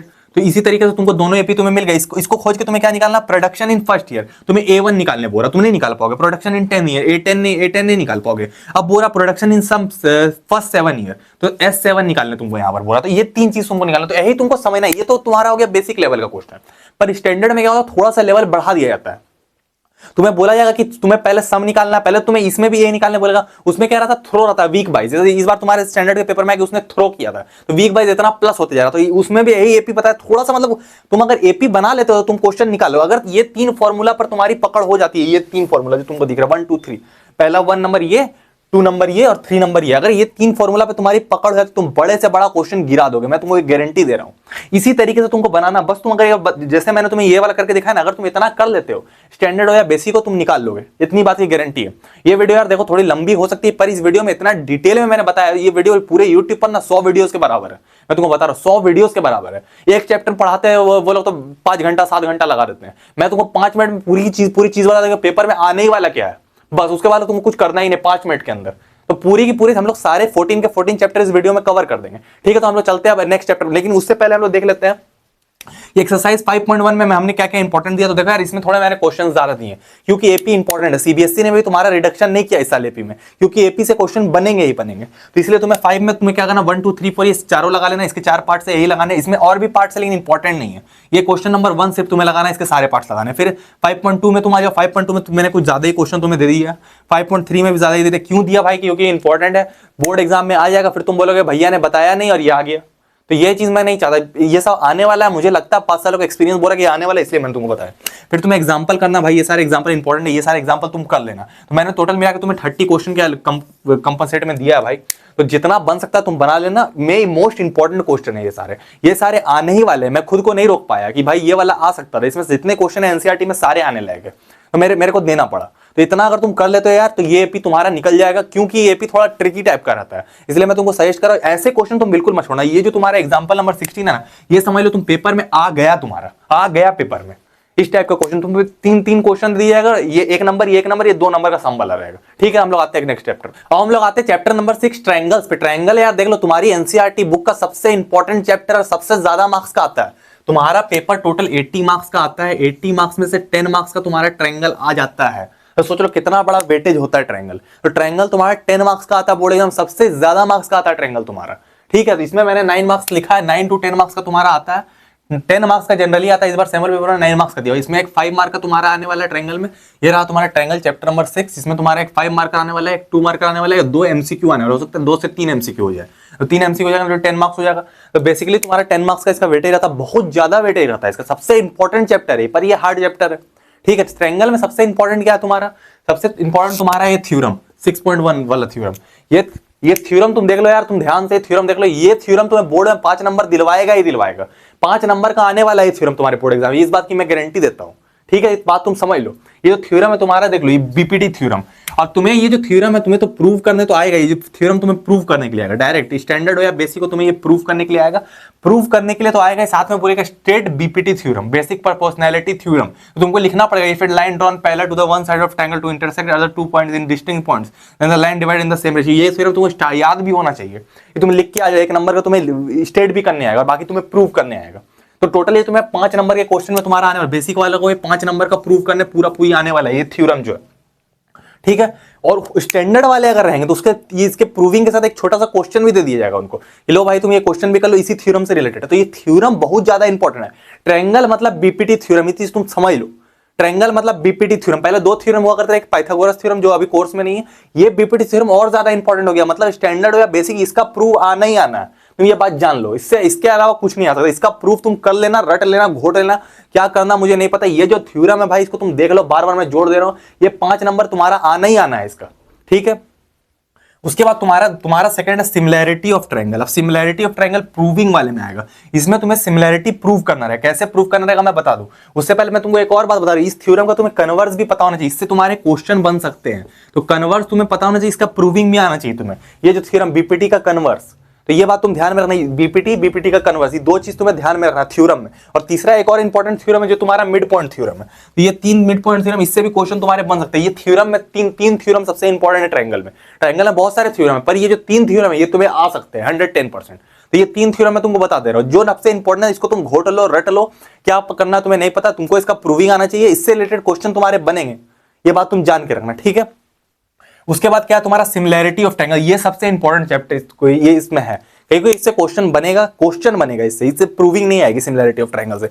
कैसे क्वेश्चन बनेगा मैं तुमको बता रहा हूं। तुम्हें 2 ट्रायंगल दे दिए जाएंगे। सबसे पहले तुम्हें क्या करना रहेगा, कोई भी ट्रायंगल को प्रूव करने के लिए तुम्हें ट्रायंगल को सिमिलर बताना पड़ेगा। ये ट्रायंगल इससे सिमिलर है, तुम्हें प्रूव करना पड़ेगा। उसके बाद तुम्हें रेशियो ऑफ साइड से वैल्यू निकालना पड़ेगा। पहले तुम समझ लो बात को मैं क्या बोल रहा हूं। तुम्हें 2 ट्रायंगल दिए रहेंगे, मान के चलो ये ट्रायंगल DEF एक ट्रायंगल है, दूसरा ट्रायंगल ABC है। ठीक है, इसको तुमको प्रूव करना रहेगा सिमिलर। तुम कैसे प्रूव करोगे, इसके 3 क्राइटेरिया बनेंगे। पहला क्या है, साइड एंगल साइड एंगल और एंगल। इस तरीके से तुम 2 ट्रायंगल को सिमिलर तुम प्रूव कर सकते हो। इस तरीके से ABC DEF दो ही तरीके से तुम इसको सिमिलर प्रूफ कर सकते हो। पहला तुम्हारा कि देखो साइड्स आर, देखो ट्रायंगल में रेशियो ऑफ साइड्स क्या होने चाहिए, corresponding angle are equal. Corresponding angle मतलब ये एंगल D और ये एंगल B, ये दोनों कोरस्पॉन्डिंग दिख रहा है, दोनों में साइज में डिफरेंस, एंगल तो बराबर है। मान के चलो ये तुम्हारा 60 डिग्री है, तो ये भी तुम्हारा 60 डिग्री होना चाहिए, तब जाके ये कोरस्पॉन्डिंग एंगल इक्वल रहेगा। पहले एक चीज तुम्हें एंगल मिल गया, फिर तुम्हें एक साइड मिलना चाहिए, या तो कोरस्पॉन्डिंग साइड्स आर इक्वल, ये साइड भी तुम्हारा इक्वल होना चाहिए। ठीक है, उसके बाद साइड मिल गया, एंगल मिल गया, एक और साइड चाहिए, तो ये भी साइड इक्वल होना चाहिए, तब जाके ये दोनों ट्रायंगल सिमिलर होंगे। सिमिलर होने का मतलब क्या है, ये जो DEF वाला ट्रायंगल है यहाँ पर फिट हो जाए, यहाँ पर इसके अंदर ये ट्रायंगल ई और एफ इस तरीके से बन जाए, तब जाके ये कह रहे हैं ये दोनों ट्रायंगल सिमिलर। साइज से मैटर नहीं करता, उनका एंगल मैटर होता है सिमिलर होने के लिए। तुम जब दो साइड ट्रायंगल को सिमिलर प्रूफ कर दोगे तुम उसका तुमको उसका रेशियो का साइड का रेशियो मिल जाएगा कि A B by d, d by c, और डी उसमें से एक साइड का वैल्यू नहीं मिलेगा। या तो तुम्हें प्रूफ करने आएगा कि A B by D is equal to 2ab, ये प्रूफ करके तुम दिखाओ। या तो तुम्हारा आएगा कि A B by b, d by c, और एगो का वैल्यू तुम्हें नहीं दिया होगा, उसको बोलेगा तुम प्रूफ करो। तो रेशियो ऑफ साइड से तुम्हारा क्वेश्चन बनेगा। मैं क्या कह रहा हूं तुम समझ जाना, मैं जब जो भी चीज बता रहा हूं उसके बारे में मैंने उससे रिलेटेड क्वेश्चन तुम्हें दे दिए हैं, इसलिए मैं तुमको पहले समझा दे रहा हूं। अब मैंने जितने क्वेश्चन तुम्हें दे दिए हैं इसमें तुम्हें समझ में आएगा कि मैंने तुम्हें क्या बताया। अभी जिन बच्चों ने लगा के रखा उनको समझ में आ रहा होगा मैं क्या बोल रहा हूं रेशियो ऑफ साइड्स के बारे में, उससे तुम्हारा क्वेश्चन बनेगा। ट्रायंगल में तुम्हें सिमिलैरिटी प्रूव करना रहेगा, इसके बेसिस पर सिमिलैरिटी प्रूव करने के बाद रेशियो ऑफ साइड से तुम्हारा क्वेश्चन बनेगा। ये बात तुम जान लेना, तुम पेपर में भी देख लेना, ठीक है। 5 सालों का एक्सपीरियंस मैं ऐसा ही नहीं बोल रहा। उसमें तुम्हारे क्या 6.1 में तुम्हारा ऐसा नहीं है कोर्स में है, पर इससे कोई भी इंपॉर्टेंट क्वेश्चन नहीं तो इसको तुम स्किप कर सकते हो 6.1। तो मत करना, इसको कोई फायदा नहीं है इसको करके। टाइम रहेगा तभी करना, अगर जल्दीबाजी में हो तो मत करना, क्योंकि इससे कुछ फायदा नहीं, इसमें क्वेश्चन आने वाले नहीं। 6.2 में तुम्हें क्वेश्चन करने जो मैंने दे रखे, जो भी करने इतने क्वेश्चन करने तुम्हें। 6.3 में तुम्हें क्वेश्चन करने इंपॉर्टेंट क्वेश्चन है, इतने तुम्हें करने। और एग्जाम्पल सबसे इंपॉर्टेंट है भाई ट्रायंगल में। ये जो 3 मैंने सर्कल कर रखे ये पेपर में छपा हुआ है, तुम्हारा सैंपल पेपर में छपा और प्री बोर्ड में भी छपेगा और बोर्ड एग्जाम में भी छपेगा। तो ये जो एग्जांपल है भाई इसको तो तुम गलती से ही मत छोड़ना, ठीक है। तो इन 3 एग्जांपल को और ये थ्योरम को भाई, ये 3 एग्जांपल और थ्योरम मिला के ना तुम्हारे 10 में से 9 नंबर यही बना देंगे, इतनी बात की गारंटी है मेरे। तो इतनी चीजें अगर तुम कर ले तो तुम सब कुछ करना यार, बीपीटी थ्योरम को तुम मत छोड़ना, तुम सब कुछ कर लेना। इसको प्रूविंग तुम्हें पता होना चाहिए और इसका ये वाला पता होना चाहिए, ठीक है। इतनी चीजें हम लोग कर ली, इतनी चीजें अगर तुम कर लेते हो यार, इतने क्वेश्चन तुम कर लेते हो भाई, ट्रायंगल में तुम्हें महारत हासिल हो जाएगी। मुझे पता है ट्रायंगल हार्ड है, पर तुम जितना चीज मैंने बताया अगर तुम सुन के उतना कर लेते हो तो आंख बंद करके तुम कर लेते हो भाई, तुम अपने क्लास के टॉपर को पीछे छोड़ दोगे ना, तुम ट्रायंगल में महारत हासिल हो जाएगी तुम्हें, ठीक है। तो हम लोग चलते हैं अगले चैप्टर। और हम लोग आते हैं अपने चैप्टर नंबर 7 जो है हमारा कोऑर्डिनेट ज्योमेट्री। ये बहुत ही इंपॉर्टेंट चैप्टर है in the terms of case based question, ठीक है। मैं तुमको पहले बताता रहा, इससे केस बेस्ड क्वेश्चन आने वाला है। यहां तुम्हारा चैप्टर नंबर 7 है कोऑर्डिनेट ज्योमेट्री, जिसमें तुम्हारा 5 नंबर का आएगा, ये गारंटी वाली बात है। इसमें 5 नंबर का ही आएगा, उसमें 4 नंबर का एक केस बेस्ड क्वेश्चन आएगा और एक तुम्हारा आएगा एमसीक्यू, ठीक है। अब भैया बहुत सारे टीचर्स बोलते हैं ना इस चैप्टर में कि तुम्हारा सेक्शन फार्मूला बहुत इंपॉर्टेंट है, वो हुआ करता था, अब उतना इंपॉर्टेंट वो नहीं है। अब तुम्हारा ज्यादा इंपॉर्टेंट डिस्टेंस फार्मूला है। मैंने सीबीएसई, मुझे तुम्हें पता है यार, तुम्हारे भैया को 5 सालों का एक्सपीरियंस है, तुम्हारे भैया की मतलब कि बोली हुई बात गलत नहीं हो सकती, ठीक ना, ये बात तुम समझ लेना। तो ये तुम्हारा सेक्शन फार्मूला देखो, इस बार तुम्हारा सेक्शन फार्मूला कोर्स में है, ये देखो सेक्शन फार्मूला ये वाला इंटरनल, सिर्फ कोर्स में सिर्फ इंटरनल तुम्हारा, एक्सटर्नल नहीं, मतलब कि 2 पॉइंट है उसके बीच वाला। पहले क्या होता है इधर वाला भी निकालने के लिए बोला जाता है, वो कोर्स में नहीं है, तुम्हारा सिर्फ बीच वाला निकालना है, ठीक है। तो ये फॉर्मूला कोर्स में है, पर ये फॉर्मूला तुम्हें आएगा मिड पॉइंट फॉर्मूला के टर्म में, मिड पॉइंट फॉर्मूला के टर्म में आएगा। डायरेक्ट ये वाला मुश्किल है, डायरेक्ट आएगा तुम्हारा सिर्फ एमसीक्यू में आएगा के की वैल्यू निकालने के लिए। ये वाला तुम्हारा मिड टर्म फॉर्मूला के फॉर्म में आएगा, क्योंकि जब तुम्हारे केस बेस्ड क्वेश्चन बनेंगे तब तुम्हें ग्राफ दिया जाएगा, ये वाला, ये ग्राफ इस तरीके से तुम्हें दिया जाएगा। उसके बाद तुम्हें डिस्टेंस निकालने बोलेगा, मैं बात करूंगा अभी इसके बारे में। उसके बाद तुम्हारा सेकंड फॉर्मूला है ये वाला, तुम्हारा डिस्टेंस फॉर्मूला। ये सबसे इंपॉर्टेंट है अभी के टाइम पर, अभी के बोर्ड्स के लिए, 2022 2023 और 2024 के बोर्ड के लिए सबसे इंपॉर्टेंट फॉर्मूला है ये तुम्हारा, ये वाला में, ये तुम्हारा डिस्टेंस फॉर्मूला, ये वाला PQ के डिस्टेंस निकालेगा, x2 - x1 का स्क्वायर प्लस y2 - y1 का स्क्वायर अंडर रूट में, ठीक है। तो ये जब 2 डिस्टेंस है PQ है, तो PQ का P का रेशियो तुम्हें पता है, कोऑर्डिनेट इसका Q का पता है और तुमको डिस्टेंस बताना, तुम डिस्टेंस बता दोगे इस फॉर्मूला से, ठीक है। जब तुम्हारा एक और फॉर्मूला था जब डिवाइड करने के लिए बोला जाता, ठीक है, तो दोनों को डिवाइड करने के लिए जब बोला जाता तब तुम्हें सेक्शन फॉर्मूला काम आता है। ये M1 और M2 का रेशियो क्या है, कितने में M2, जब तुम्हें 2 कोऑर्डिनेट दिया बोला कि किस रेशियो में डिवाइड किया, तब तुम्हें ये फॉर्मूला तुम्हारा काम आएगा। जबकि तुम्हारा इससे 1 नंबर का बन सकता है एमसीक्यू के रेशियो 1 निकाल के जो तुम लगाते हो, तो ये तुम्हारा 1 ही नंबर तक सीमित रह जाएगा सेक्शन फॉर्मूला। तुम्हारा 5 नंबर है ना, हमें पकड़ना है 4 नंबर वाली चीज, तो 4 नंबर का हमारा केस बेस्ड क्वेश्चन है, वो हमारा आएगा डिस्टेंस फॉर्मूला से। और इसी फॉर्मूला में जब M1 बराबर M2 हो जाता तब ये मिड पॉइंट फॉर्मूला बनता है, ये वाला फॉर्मूला जो तुम देख पा रहे हो, ये वाला फॉर्मूला, ये इंपॉर्टेंट है, हमारा सेक्शन फॉर्मूला ही है, पर ये मिड पॉइंट फॉर्मूला है, ये ज्यादा इंपॉर्टेंट है। अब मैं तुमको क्लियर करता हूं कैसे इंपॉर्टेंट, मान के चलो तुम बेसिक वाला है, बेसिक वालों को तुम कैसे आएगा, पहले बेसिक के बारे में बात करेंगे, फिर स्टैंडर्ड के बारे में बात करेंगे। बेसिक वालों को आएगा कि देखो यार, ये तुम्हारा कोऑर्डिनेट से यहाँ 3-4 बच्चे रहते हैं, पहला का नाम रिया है, दूसरा का नाम प्रिया है, तीसरा का नाम राहुल है, तीनों रहते हैं। प्रिया और राहुल के घर में डिफरेंस कितना है, तो ये तुम्हें डिस्टेंस फॉर्मूला तुम्हें मिल जाएगा, यहाँ राहुल रहता है, यहाँ प्रिया, तो इसका डिस्टेंस बता दो भाई तुम, तो तुम डिस्टेंस बता दोगे। तो इससे तुम्हें डिस्टेंस बोला सी और बी में डिस्टेंस कितना, तो तुम डिस्टेंस फॉर्मूला सारे डिस्टेंस बता सकते हो, ये वाला PQ के वाला फॉर्मूला, ठीक है। लेकिन जब तुम्हारा स्टैंडर्ड का पेपर होगा तब यहां तुम्हारे साथ खेल होगा, बोला जाएगा यहाँ एक और दोस्त रहता है जिसका नाम है पीयूष D, इसके कोऑर्डिनेट्स है x, y, जबकि A जो है B और D का मिड पॉइंट है, मिड पॉइंट है तो इसका कोऑर्डिनेट्स मतलब तब तुम्हें ये फॉर्मूला लगाना पड़ेगा यहाँ पर कि तुम्हें एक्स वाई तो फिर x1 y1 ये एक्स वाई बन जाएगा, फिर तुम्हें y2 और y1 पता जाएगा, दो कोऑर्डिनेट्स पता रहेंगे, तीसरे का तुम निकाल सकते हो इससे। तो ये फॉर्मूला तब तुम्हें काम आएगा, तब तुम्हारे यहाँ फॉर्मूला फंसेगा। ये स्टैंडर्ड वाले बच्चों के लिए मैं बोल रहा हूँ, बेसिक वाले भी तुम देख सकते हो, ये फॉर्मूला यहीं पर काम आएगा। यहाँ पर लगेगा तुम्हारा सेक्शन फॉर्मूला, जब यही वाला तुम्हारा आएगा 4 नंबर का, ये तुम लिख के रख लो यहाँ पर, ये 4 नंबर का तुम्हारा आने वाला जो भी मैंने एनसीईआरटी में क्वेश्चन दिए हैं, जो भी इस टाइप के ग्राफ वाले क्वेश्चन है भाई तुम उसको कर लेना। या तो तुम्हें के की वैल्यू फाइंड करना है कि कितना रेशियो, मतलब कि तुम्हें कितना रेशियो में काटा गया, M1 M2 का रेशियो फाइंड, वो तो तुम्हें 1 नंबर का आएगा, ठीक है। अब बाकी जो तुम्हारा आएगा मेन वाला, मेन तुम्हारा ये ग्राफ रहेगा, ये बात मैं तुमको पहले क्लियर कर दे रहा हूं। डिस्टेंस निकालने आ सकता है और तुम्हें बोला जाएगा कि इक्वी डिस्टेंस है दोनों, जो दो चीजें इक्वी डिस्टेंस, उसके बाद तुम्हें और कुछ खोने बोला जा सकता है जब दो चीजें इक्वी डिस्टेंस है तो इक्वी डिस्टेंस बराबर करके तुम्हें इक्वेशन निकालना पड़ेगा। इस टाइप के क्वेश्चन आ सकते हैं, लेकिन जनरली तुम्हारा ये क्वेश्चन आएगा, ठीक है। तुम दिमाग में डाल लेना कि पोजीशन बता दो, डी की पोजीशन क्या होगी ये बता दो, डी की पोजीशन बता दो, डिस्टेंस बता दो, एबी में डिस्टेंस कितना होगा, ये चीज तुम्हारा आएगा, दिमाग में डाल दे। और जब भी तुम्हारा मिड पॉइंट फार्मूला, जब भी कोई चीज तुम्हें बोली जाएगी तुम्हें तुम्हारी एक्स एक्सिस में, मतलब कोई चीज जब एक्स एक्सिस में रहेगी तो वाई की वैल्यू 0 होगी, तुम उसका कोऑर्डिनेट ये लिखोगे x,0। और जब कोई चीज वाई एक्सिस में रहेगी तो उसमें एक्स की कोऑर्डिनेट 0 होगी। कोई चीज जब वाई एक्सिस में है तो एक्स बराबर 0 है यहाँ पर, तो तुम लिखोगे 0,y। तो ये दो कोऑर्डिनेट्स तुम याद रखना। सीबीएसई इससे खेलती है, और अब प्री बोर्ड में भी ऐसा क्वेश्चन बन सकता है, बोर्ड एग्जाम में भी बन सकता है कि इसको ये बाइसेक्ट कर रहा है वाई एक्सिस से, तो वाई एक्सिस से कर रहा है तो मतलब हमको पता चल गया जब कोई चीज वाई एक्सिस से करे तो वाई एक्सिस से करे तो मतलब एक्स की वैल्यू 0, वाई एक्सिस का वाई का कोई वैल्यू होगा। तो इस तरीके से तुम के की वैल्यू निकाल सकते हो। तुम समझ रहे हो मैं क्या बोल रहा हूं, इसलिए मैं तुमको बोल रहा हूं सीबीएसई का सैंपल पेपर इंपॉर्टेंट है, ठीक है। ये तुम समझ लेना, उस सैंपल पेपर में इस तरह के क्वेश्चन है, ठीक है। तो उसका लिंक मैं तुम्हें डिस्क्रिप्शन में दे रहा हूँ, सीबीएसई के सैंपल पेपर का सारे सब्जेक्ट का, इसलिए मैं बोल रहा हूँ इंपॉर्टेंट है, उसको तुम एक बार देख लेना, ठीक है। वो भी अच्छी चीज है, अगर तुम उसको लगाते हो तो बहुत तुम आगे रहोगे। सैंपल पेपर में बता रहा हूँ, प्रैक्टिस पेपर नहीं, सैंपल पेपर, ठीक है। इतनी चीजें हमारी क्लियर। उसके बाद हमारे पास क्या है तुम्हारा 7.1 में, तुम्हें एक इंपॉर्टेंट चीज है तुम्हारा 7.1 में, ये जो क्वेश्चन है क्वेश्चन नंबर 5, ये क्वेश्चन जिसमें इसने सर्कल किए हुए वे तुम्हें लगाना ही लगाना है, क्योंकि वो पेपर में 110% आने वाले हैं। बाकी तो इंपॉर्टेंट है ही सारे, बट जो इसमें सर्कल किए वो तुम्हें लगाना ही लगाना है। तो तुम्हें इसमें इतने क्वेश्चन लगा लेने 4-5, फिर 7.2 में इतने क्वेश्चन तुम्हें लगा लेना है जो भी इंपॉर्टेंट है, और तुम्हें एग्जाम्पल इंपॉर्टेंट है, इसका एग्जाम्पल कर लेना। जो भी क्वेश्चन तुम्हें ग्राफ दिखे वो ग्राफ वाले क्वेश्चन तुम पकड़ लेना, क्योंकि स्टैंडर्ड हो या बेसिक वो ग्राफ वाला क्वेश्चन आएगा तुम्हारा, ठीक है। इतनी अगर चीज तुम कर लेते हो यार, अगर तुम इतनी चीज कर लेते हो तुम्हारा कोऑर्डिनेट ज्योमेट्री खत्म, तुम्हें कुछ नहीं करना है। अब तुम्हें सेक्शन फॉर्मूला के की रेशियो निकालना तुम्हें आएगा 1 मार्कर में, और बाकी के तुम्हें ये आएगा तुम्हारे 4 मार्कर में, जो तुम्हारा केस बेस्ड। इतना चीज तुम कर लेते हो यार, मैं सच बता रहा हूं, तुम्हें कुछ नहीं करने की जरूरत है। अगर तुम इतने क्वेश्चन तुम लगा लेते हो, मैंने जो भी क्वेश्चन दिए तुम्हें 15-16 क्वेश्चन होंगे, कोई बड़ी डील नहीं है। तुम इतना क्वेश्चन अगर लगा लेते हो आराम से तुम कर पाओगे कोऑर्डिनेट ज्योमेट्री, तो तुम टॉपर की कैटेगरी में आ जाओगे, ठीक है। तो हम लोग चलते हैं अगले चैप्टर पे। और हम लोग आते हैं चैप्टर नंबर 8 ट्रिग्नोमेट्री पे। बच्चों को इससे बहुत ज्यादा डर लगता है कि भैया हमसे ट्रिग्नोमेट्री तो बनती नहीं, आइडेंटिटी तो बिल्कुल ही नहीं बनती हमसे। तो आज की इस वीडियो को देखने के बाद यार तुम्हारे ट्रिग्नोमेट्री का डर बिल्कुल उड़न छू होने वाला है, इस बात की गारंटी है। तुम अपने क्लास के टॉपर को ट्रिग्नोमेट्री में पीछे छोड़ दोगे। आज की इस वीडियो में तुम्हें ऐसे टिप्स बताऊंगा, इस बात की गारंटी, और जो क्वेश्चन पेपर में आने वाला मैं वही बताऊंगा तुम्हें ट्रिग्नोमेट्री से, ठीक है। तो ट्रिग्नोमेट्री थोड़ा बड़ा चैप्टर है, इसलिए हम लोग उसको 2 पार्ट्स में डिस्कस करेंगे।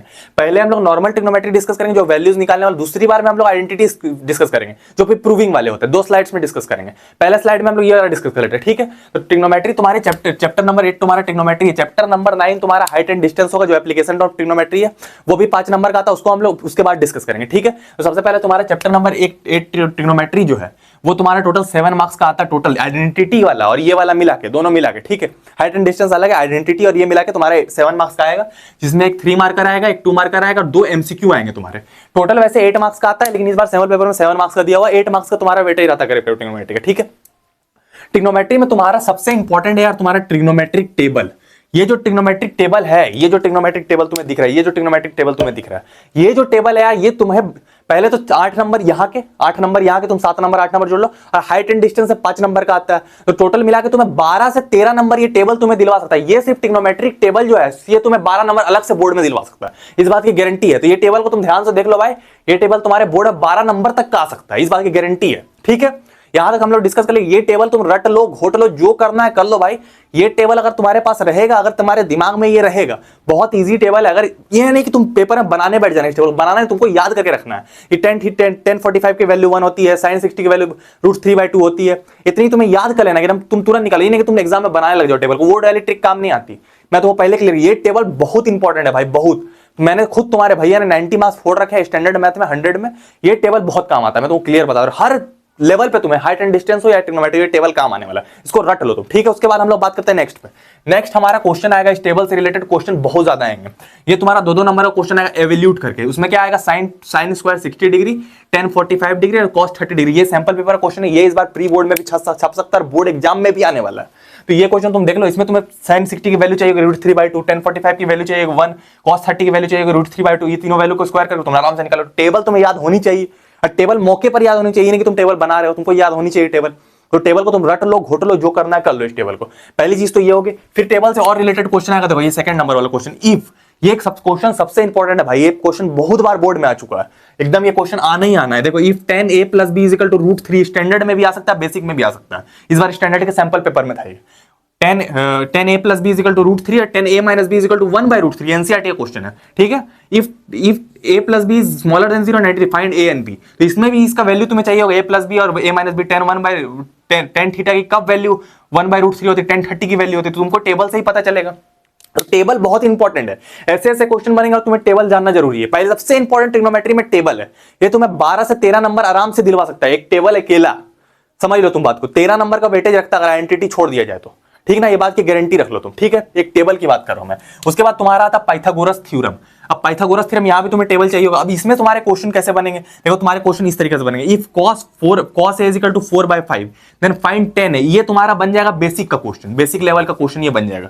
tan a तुम्हें पाइथागोरस थ्योरम लगा के ये तीनों तुम्हें याद रहना चाहिए, ये तीनों बहुत इंपॉर्टेंट है। ये तुम्हारे हाइट एंड डिस्टेंस में बहुत काम आने वाले, तुम्हारे जो एप्लीकेशन ऑफ ट्रिग्नोमेट्री रहता है, ये तीनों एकदम याद है। sin a = p/h, cos a = b/h और tan a = p/h। ये तीनों एकदम तुम याद कर लो, घोट लो, ठीक है। ये इंपॉर्टेंट है, ये रहता है ट्रायंगल रहता है, हाइपोटेनस, बेस और परपेंडिकुलर, ये तुम्हें पता होगा। ये सारी छोटी मोटी चीजें ये तुम्हें पता होगा, ये सारी चीज। उसके बाद तुम्हारा जो स्टैंडर्ड लेवल का क्वेश्चन आएगा, अब सीबीएसई करती क्या है, सीबीएसई क्वेश्चन को हार्ड बनाने के लिए न्यूमेरिकल वैल्यू हटा देती है, एबीसीडी लगा देती है। वो हार्ड कैसे बने, क्वेश्चन तो बदल नहीं सकते, वो क्या करते हैं 1 2 हटा के एबीसीडी लगा देते हैं कि क्वेश्चन में हार्ड बन जाए। अब तुम्हारे स्टैंडर्ड का पेपर में ऐसा क्वेश्चन आ रहा है, देखो सिर्फ sin a = a/b, यहाँ 4/5 से a/b, then find cos a। तो a/b में तुम यही ट्रायंगल रिलेशन लगा बना दो। इसमें मैं तुम्हें एक टिप देना चाहूंगा कि तुम आइडेंटिटी से सॉल्व मत करना, इसको ट्रायंगल रिलेशन से अगर सॉल्व करोगे तो करेक्ट आता है। कभी कभी आइडेंटिटी से गलती हो जाती है सॉल्व करने में।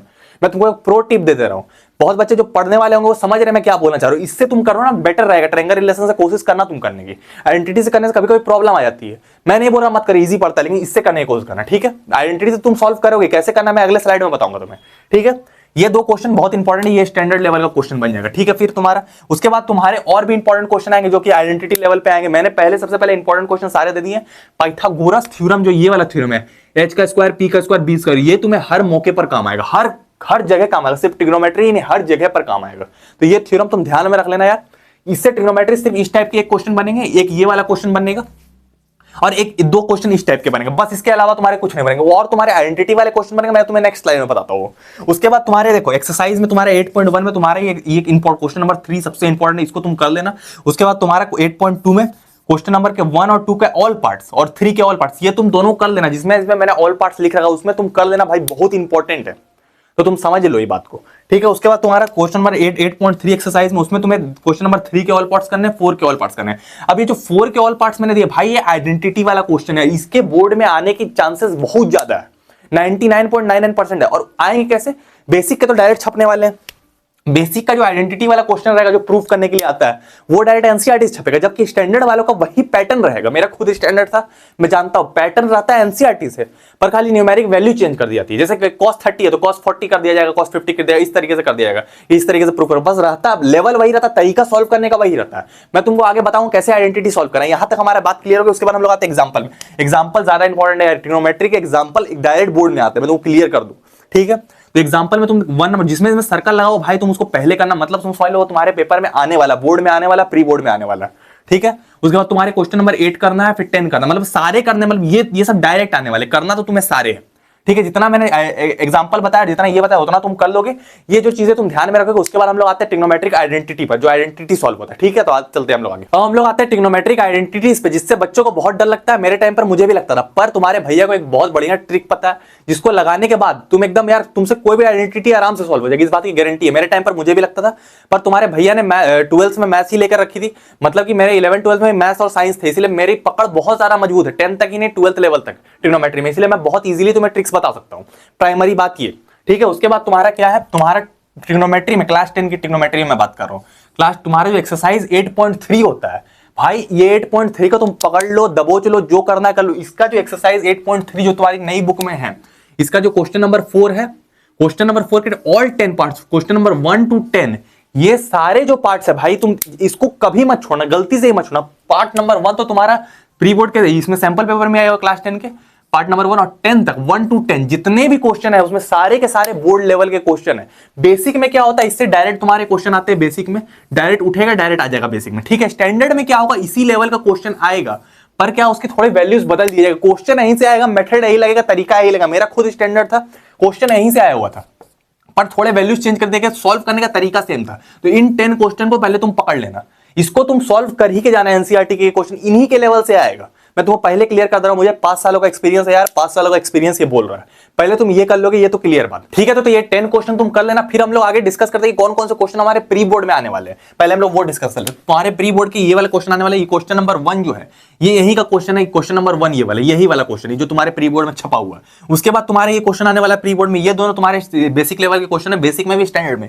ये तुम्हारा तीसरा नंबर जो क्वेश्चन है, ये जो प्रूव करने वाला, ये दूसरा है, पहला भी प्रूव करने वाला, तीसरा जो तुम्हारा प्रूव करने वाला, ये तुम्हारा स्टैंडर्ड लेवल का क्वेश्चन है। ये वाला जो तुम्हारा 10 थीटा वाला स्टैंडर्ड लेवल का क्वेश्चन है, स्टैंडर्ड वाले बच्चों को आएगा, बेसिक वाले का नहीं आएगा, ठीक है। और ये देखो, ये भी क्वेश्चन अच्छा है बेसिक लेवल का, ये एमसीक्यू बन जाएगा, छोटा क्वेश्चन है, ठीक है। तो ये 4 क्वेश्चन तुम्हारे सैंपल पेपर में दिए हुए, बहुत ही इंपॉर्टेंट क्वेश्चन, ये तुम्हारे प्री बोर्ड में भी छपेंगे और बोर्ड एग्जाम में भी छपेंगे, इस बात की गारंटी। तो ये 4 क्वेश्चन तुम कर लेते हो और ये वाला 10 पार्ट कर लेते हो भाई, तुम्हें कुछ करने की जरूरत नहीं। तुम अगर स्टैंडर्ड में भी हो, मैं तुमको 5 सालों से एक्सपीरियंस के बाद बता रहा हूं, इतनी चीजें अगर तुम कर लेते हो, पहले तुम ये 4 कर लेते हो और ये वाले क्वेश्चन कर लो। अब भैया आइडेंटिटीज फंसती कहां है, मैं तुमको अपनी एक स्टोरी बता। जब मैं खुद प्री बोर्ड में था, मेरा एक आइडेंटिटी वाला क्वेश्चन आ गया प्री बोर्ड में, मैं खुद डरता था यार आइडेंटिटी वाले क्वेश्चन, जब मैं खुद 10th में था। तो प्री बोर्ड में मेरे आ गया आइडेंटिटी वाला क्वेश्चन, मैं डर गया। क्वेश्चन भी ऐसा था कि सेक थीटा टेन थीटा। मैंने क्या किया ना, उसी समय से मैंने स्टार्ट किया कि उसको तोड़ना स्टार्ट कर दिया। तोड़ना कैसे स्टार्ट किया, ये फॉर्मूला से tan theta is equal to sine theta upon cos theta, इससे मैंने उसको तोड़ना स्टार्ट किया, अचानक से वो सॉल्व हो गया।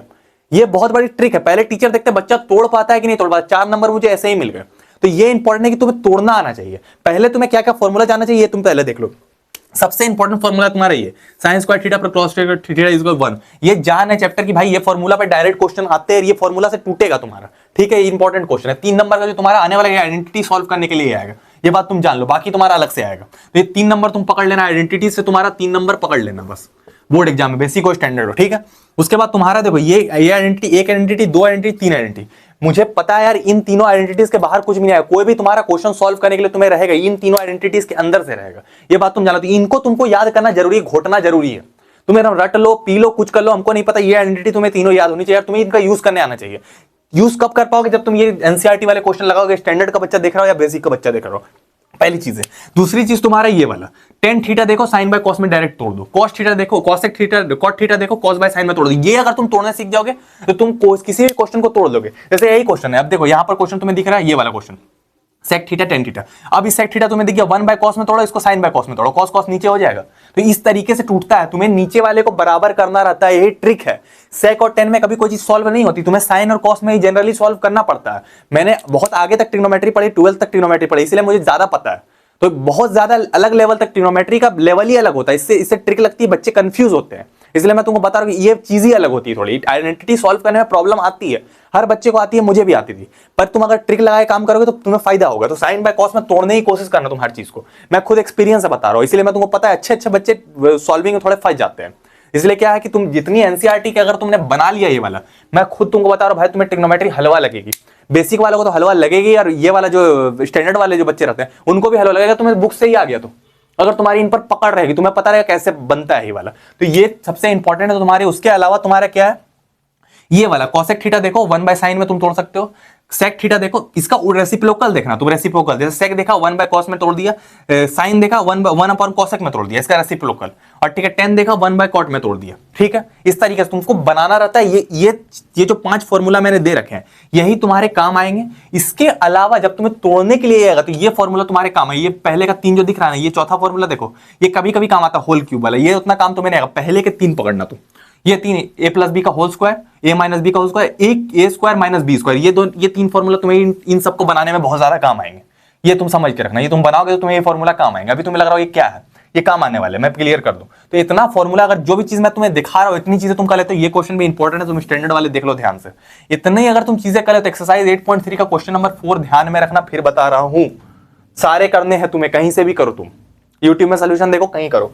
इतना अगर तुम कर लेगो, यहाँ ये सारी चीजें कर लोगे, इतना कर लोगे भाई, तुम्हें स्टैंडर्ड ट्रिग्नोमेट्री के लेवल में, आइडेंटिटी में अपने क्लास के टॉपर को भी पीछे छोड़ दोगे, इस बात की गारंटी है। क्योंकि तुम्हें पढ़ाने वाला, सजेशन देने वाला प्रेम भैया है, जो कि टॉप लेवल है। ठीक है, तो ये अगर तुम इतनी चीजें कर लोगे तो भाई तुम्हें कोई नहीं रोक पाएगा ट्रिग्नोमेट्री में, ये बात मैं तुमको क्लियर बता दे रहा हूं, कोई नहीं रोक पाएगा, लेवल ही नहीं रहेगा उसका। ठीक है, तो हम लोग आगे पढ़ते हैं। हम लोग आते हैं chapter number 9, application of trigonometry पे। देख लो यार, एक बात मैं तुम्हें पहले बता दूं, इस वीडियो को बनाने में 15 डेज का टाइम हमें लगे, 15 डेज का। तो अगर इससे तुम्हें बेनिफिट हुआ यार, तो वीडियो को लाइक कर दो यार, चैनल को सब्सक्राइब कर लो यार, क्योंकि आगे मैं ऐसे पेपर लीक करने वाला हूं, तो इसमें तुम्हारा ही फायदा है, मेरा नहीं। और कमेंट सेक्शन तुम्हारे लिए खुला, अगर तुम्हें कोई क्वेश्चन है प्री बोर्ड को लेकर या बोर्ड एग्जाम को लेकर, तुम मुझसे कर सकते हो, क्योंकि मैं पर्सनली बच्चों को आंसर कर देता हूं, जो बच्चे अच्छा क्वेश्चन करते हैं, मतलब कि मुझे लगता है कि इनको मेरी जरूरत है। ठीक है, तो तुम इतनी चीज के लिए, मैं तुम्हारे साथ हूं यार, इस बोर्ड की जर्नी में मैं तुम्हारे साथ हूं, तुमको सोचना नहीं है, तुम चैनल को सब्सक्राइब करके रख लो, क्योंकि यार इस वीडियो को बनाने में सच में बहुत मेहनत लगी, तो इसको लाइक कर लो और चैनल को सब्सक्राइब कर लो। ठीक है, तो हम लोग चलते हैं, आते हैं हमारे chapter number 9 application of trigonometry पे, जिसको हम लोग प्यार से हाइट एंड डिस्टेंस भी बोलते हैं। और इस चैप्टर से तुम्हारा केस बेस्ड क्वेश्चन बनता है बोर्ड एग्जाम में, बनेगा और प्री बोर्ड में बनेगा। कैसे क्वेश्चन बनेगा मैं तुमको पहले क्लियर कर देता हूं। तुम्हारा जो एप्लीकेशन ऑफ ट्रिग्नोमेट्री है, इससे तुम्हारा 5 मार्क्स का आएगा, जिसमें तुम्हारा एक 4 मार्क्स का केस बेस्ड क्वेश्चन बनेगा और एक तुम्हारा एमसीक्यू बनेगा। एमसीक्यू लेवल का क्वेश्चन तुम्हारा ऐसा बनेगा, तुम पहले देख लो, क्लियर देख लो। एमसीक्यू लेवल का क्वेश्चन तुम्हारा ऐसा बनेगा, तुम्हारा हाइट ऑफ टावर को लेकर बनेगा, शैडो वाला क्वेश्चन तुम्हारा बनेगा। ठीक है, पहले तुम शैडो वाला क्वेश्चन, भैया हमें एमसीक्यू से उतना मतलब नहीं रहता, हमें 4 नंबर वाला क्वेश्चन बता दो, जो 4 नंबर वाला बनने वाला है, वो वाला हमें बता दो, वो ज्यादा इंपॉर्टेंट है हमारे लिए। तो तुम्हारा 4 नंबर वाला क्वेश्चन यहां से बनेगा। मैं कुछ नहीं बोलना चाहता, मैं और कोई क्वेश्चन देना भी नहीं चाहता, क्योंकि मुझे पता है कि तुम्हारा क्वेश्चन एनसीईआरटी से बनने वाला है। एनसीईआरटी का जो तुम्हारा एक्सरसाइज 9.1 है, जैसे कि ट्रिग्नोमेट्री में था, यहीं से तुम्हारा क्वेश्चन बनने वाला। जितने क्वेश्चन मैंने सर्कल लगाए भाई, यही आने वाला है तुम्हारे पेपर में, यही दिमाग में डाल देना, यही क्वेश्चन सर्कल वाले। और एग्जाम्पल एक्सरसाइज से ज्यादा इंपॉर्टेंट है, तो ये एग्जाम्पल और ये दोनों मिलेगा। अब स्टैंडर्ड वाले बच्चे बोलेंगे भैया हमारे डायरेक्ट कहां से आता है भाई डायरेक्ट, मैं तुमको पहले बता रहा हूं क्या क्या आता है।